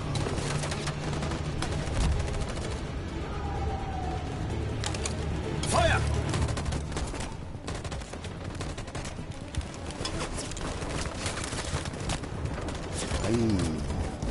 Scheißenweh. Gebt mir Deckung! Ja, komm.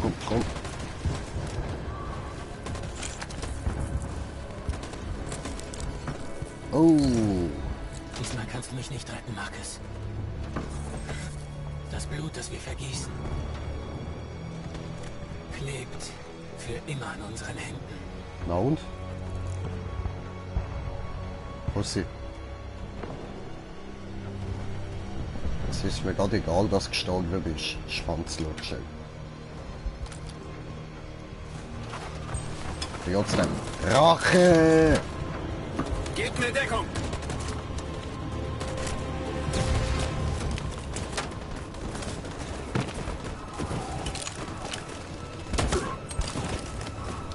So. So. So. So. Schön. Ich will nicht sterben, Markus. Ich will nicht sterben.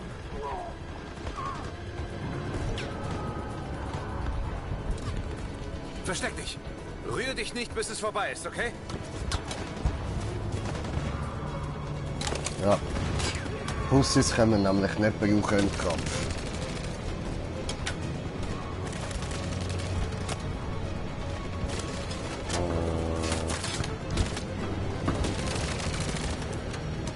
Okay.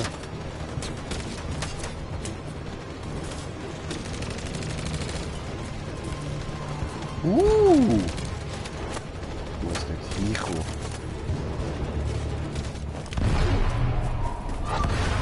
Oh!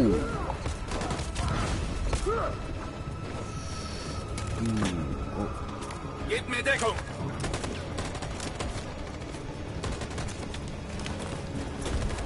Ja. Dankeschön.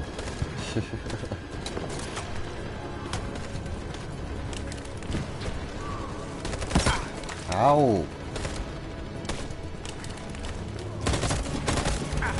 Ja.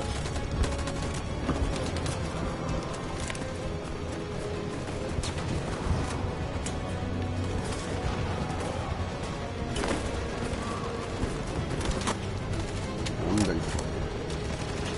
Kann ich da nicht irgendwie zielen oder so?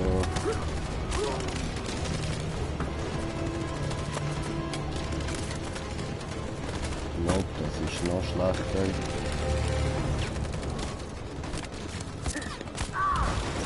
Feuer!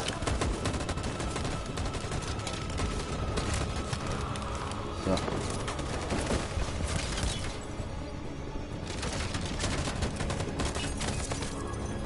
Nice. Geil, geil, geil.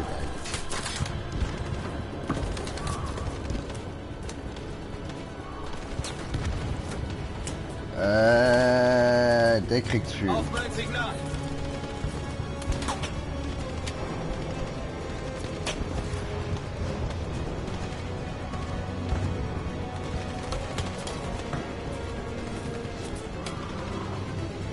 Oh nein, warte. Auf mein Die Signal! geben Deckungsgefühl und die stürmen da. Und los!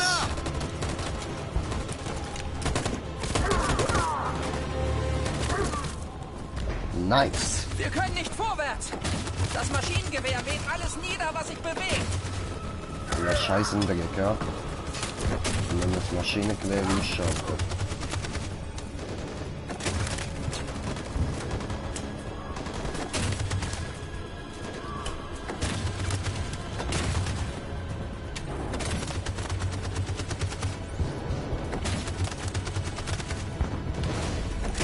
Von denen ist es ein schnellerer Weg. Also machen wir das so. Und so. Und so. Wir geben ihnen von dieser Seite da Deckungsführung und dann stehen wir los.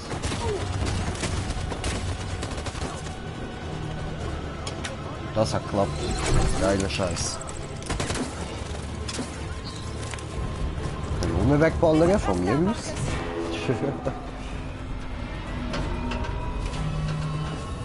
Ja, jetzt könnten wir das Maschinengewehr da relativ gut brauchen. Kann ich nur angreifen töten.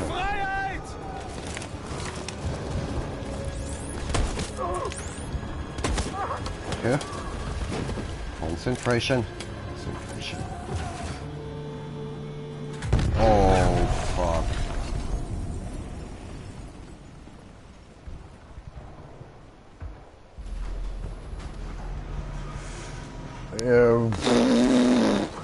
In this moment, he knew he fucked up. Bam. So ein Feuerball, Junge. Bam! Es ist Marcus. Er kommt. Er wird uns retten.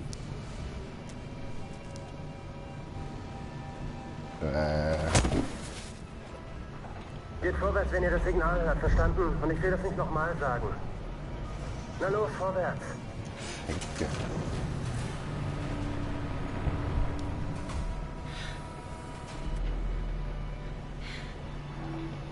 Warum sind wir hier? Was werden sie mit uns machen?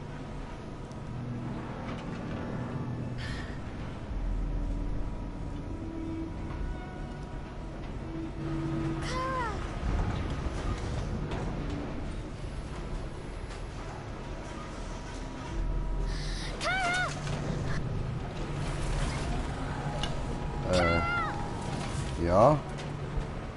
Alice! Nein, Alice, rühr dich nicht! Aber ich habe Angst! Ja, weil sonst bekommst du Gewehr in die Fresse. Entschieden. Entschieden. Bleib in deiner Reihe, rühr dich nicht, verstehst du? Lass mich nicht allein, Kara. Ich kann nicht. Ich kann nicht. Los zu den anderen. Sofort. Okay.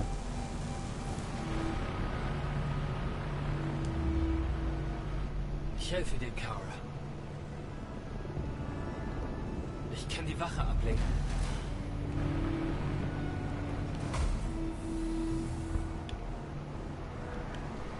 Okay.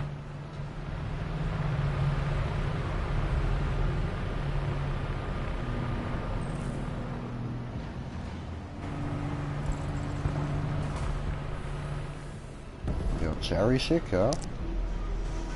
In die Reihe.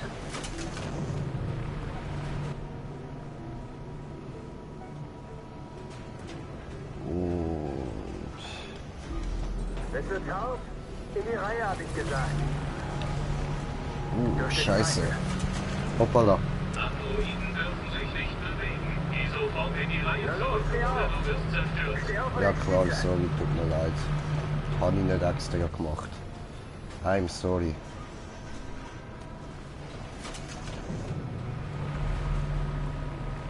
Nächstes Mal schieße ich. Kapiert? Ja. Ich hatte solche Angst. Alles in Ordnung. Na los, Bewegung!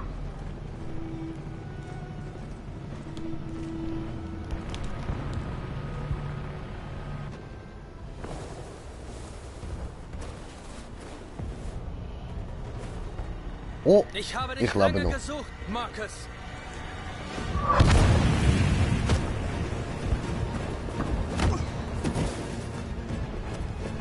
Allerdings lebe ich auch als Conan und Marcus. Fuck.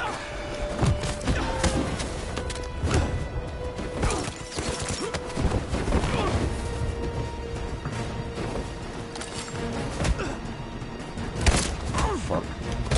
Fuck. Fuck, fuck. Alter, ich hab so scheiße Reflex, Mann. Das geht so schnell. Ups. Oh, voilà, an die Failure gejuckt.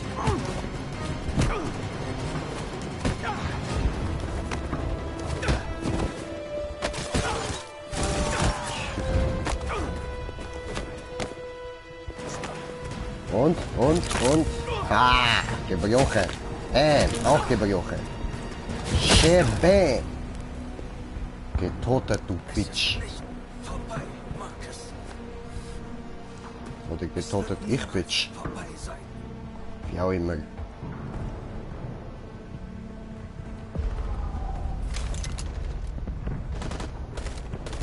Oh. Oh. Oh. Bam. Allahu Akbar.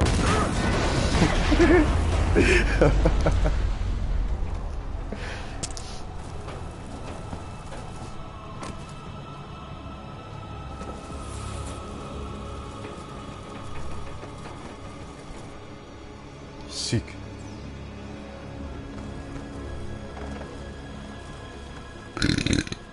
Die Menschen verlassen das Lager.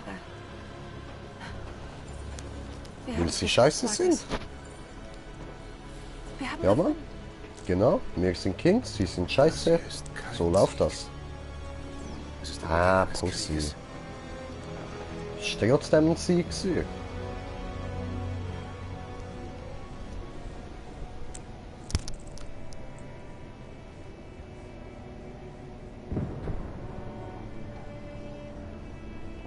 Was auch passiert. Wir hatten unsere Träume. Wir haben das Leben in unseren Adern gespürt. Das kann uns niemand wegnehmen. Ihr habt gar keine Ader.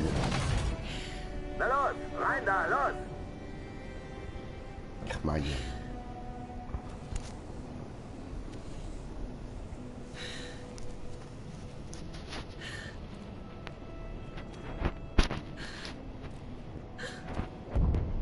Tja. Jetzt werden wir geschrottet. Yay!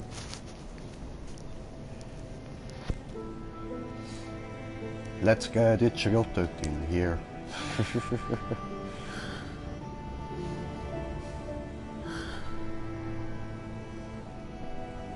Oh, nicht hübsch. Sie kommen! Sie kommen!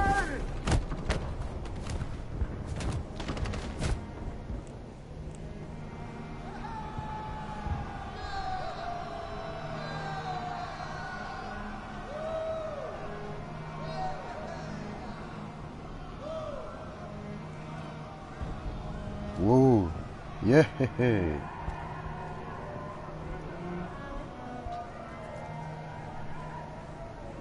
Woohoo.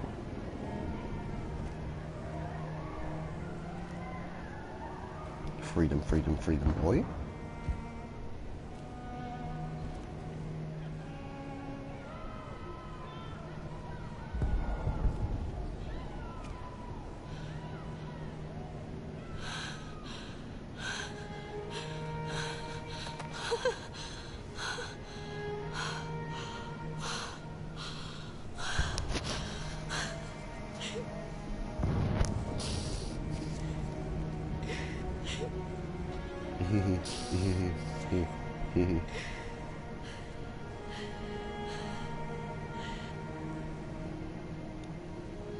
Und gerade erreichen uns beunruhigende Nachrichten aus Detroit. Was ist los, Joss? Toll. Ja, Michael.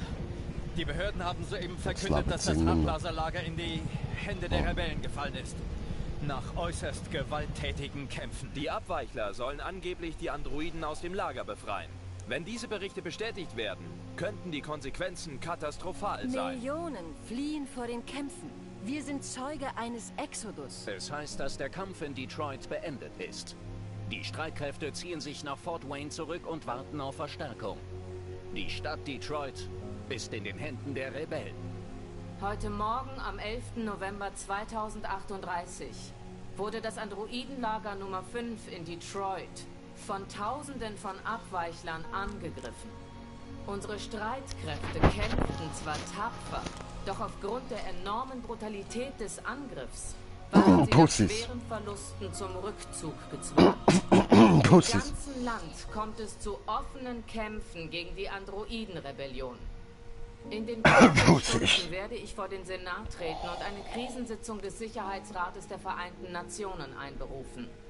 Der Menschheit steht jetzt der mit Abstand wichtigste Kampf ihrer gesamten Geschichte bevor. Ein Kampf, der zu unserem Sieg führen wird oder zu unserer Vernichtung.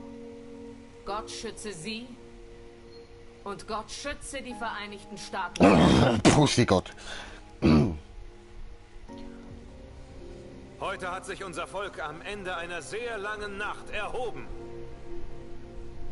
Ab dem ersten Tag unserer Existenz behielten wir unseren Schmerz für uns. Wir litten schweigend. Doch jetzt ist es an der Zeit, die Köpfe zu heben und den Menschen zu sagen, wer wir wirklich sind. Zu sagen, dass wir auch ein Volk sind. Dass wir eine Nation sind. Eine Nation, die sich das Recht verdient hat, in Freiheit zu leben. Und heute beginnt die schwierigste Zeit unseres Kampfes. Heute beginnt ein neuer Kampf. Wir zeigten ihnen unsere Stärke. Jetzt müssen sie mit uns auf Augenhöhe verhandeln. Wenn sie wirklich Frieden wollen, müssen sie uns alle befreien. Aus allen Lagern im gesamten Land. Wir fordern Bürgerrechte ein. Und die Gleichstellung von Menschen und Androiden. Heute ist ein unvergesslicher Tag. Denn heute haben Androiden Geschichte geschrieben. Wir sind am Leben. Und jetzt sind wir frei.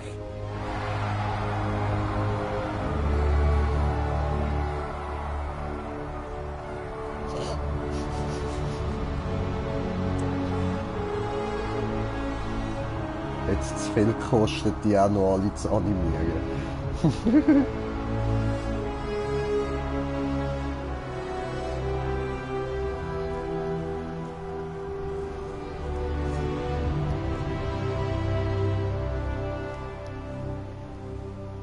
Ja, aber hat er schon recht, man. Jetzt gibt's Fight, Alter. Jetzt wird rebelliert, man. Was?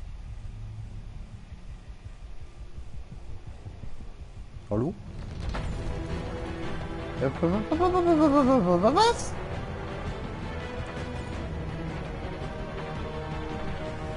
Hä?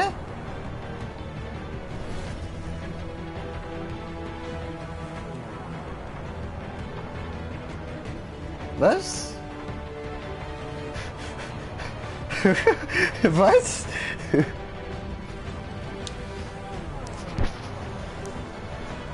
Ja, also so wie ich es jetzt gespielt habe, wäre jetzt Zeit für den zweiten Teil haben.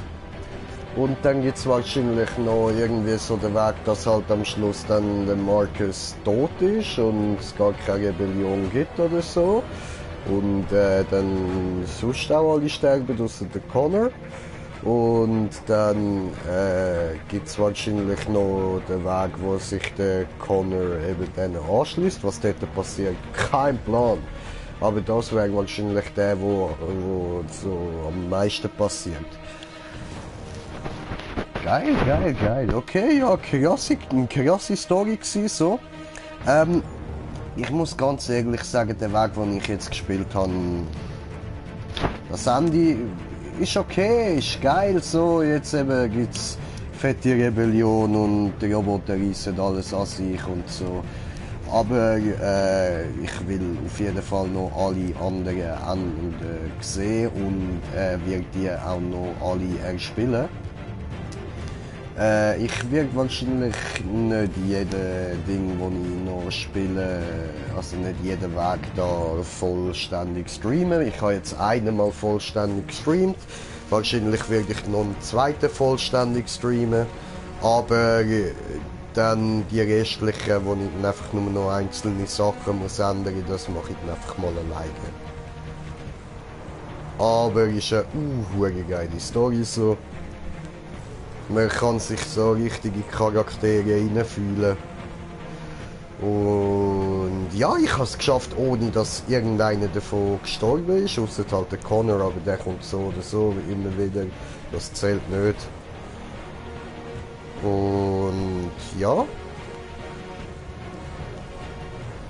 Jetzt wissen wir ja schon mal einiges, aber ich denke, es gibt auch noch ganz viel zum herausfinden. Ja. Was soll man jetzt sagen? Mein Hanky Tank. Aber sonst geil, Momo. Haben wahrscheinlich sehr vieles falsch gemacht. Aber das können wir ja alles noch berichtigen. Würde ich sagen. Oh, diese Gott ist okay. Habe ich gecheckt. Genug von die Abspann. Sehr schön, sehr schön. Connors letzte Mission.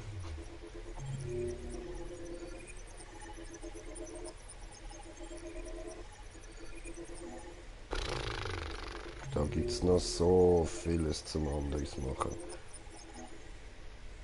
Oh,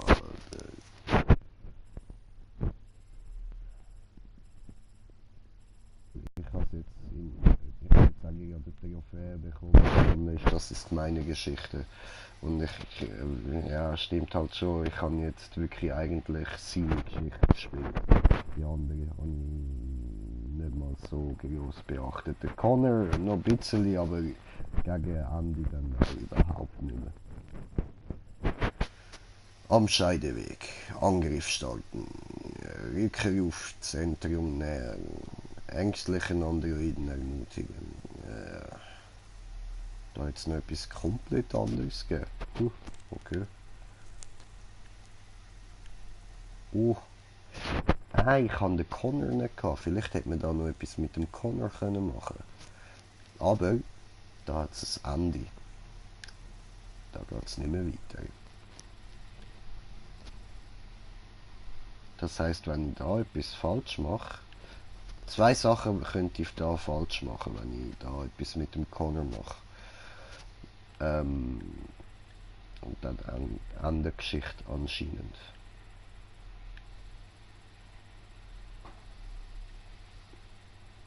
Chaos, okay.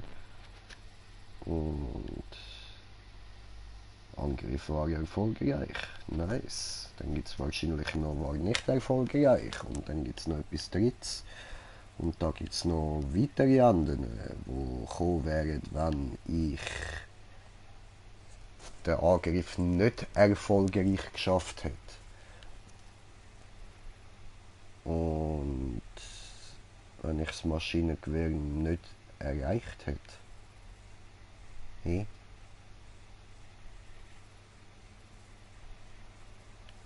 Aha, ja, nicht erfolgreich, oder wenn ich es nicht erreicht hätte, dann wäre da etwas passiert, etwas von dem da. Wo es dann auch wieder mehrere Möglichkeiten gegeben hätte.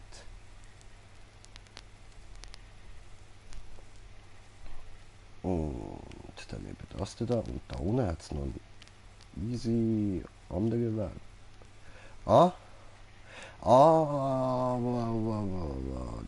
Das wäre wahrscheinlich das mit dem Connor gewesen, ja? Keine Ahnung, Alter.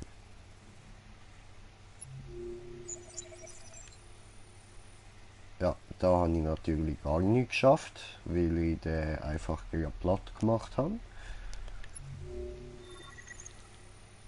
Und da jetzt auch noch anders geben, aber bei denen. Also.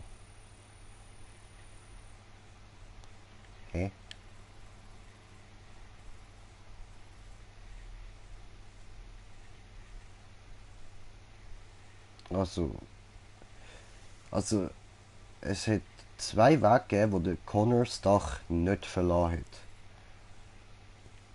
Die muss ich dann auch noch herausfinden. Alles klar.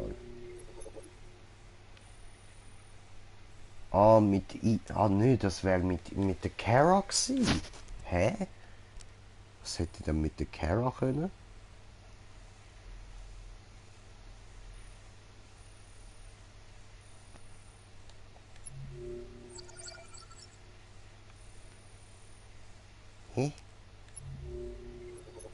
Das check ich jetzt nicht.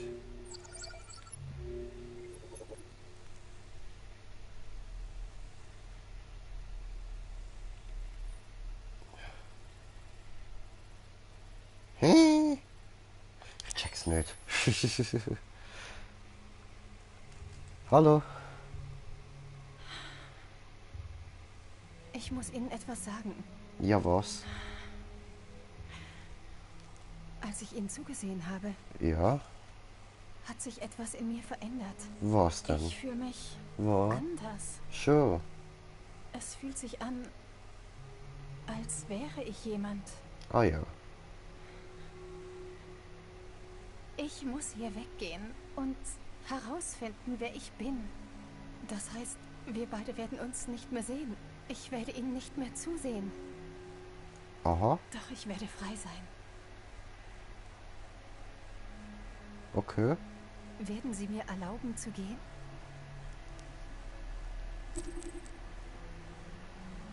Nein, eigentlich nicht. Bleib da.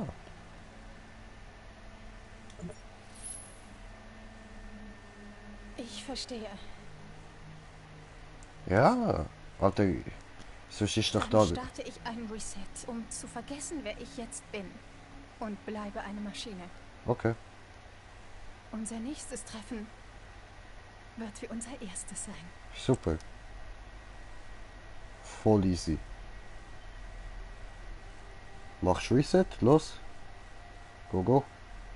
Hast Reset gemacht?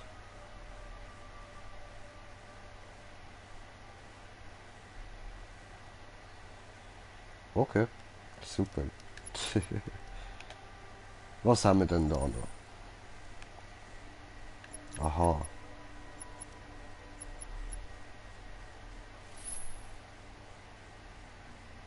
Okay. Ja, da kann man noch die einzelnen Kapitel nochmal spielen. Ja.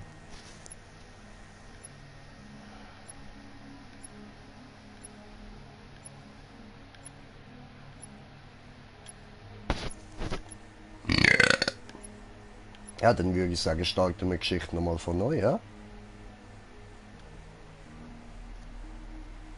So, schauen wir gerade da mal etwas ein anderes machen, so würde ich sagen.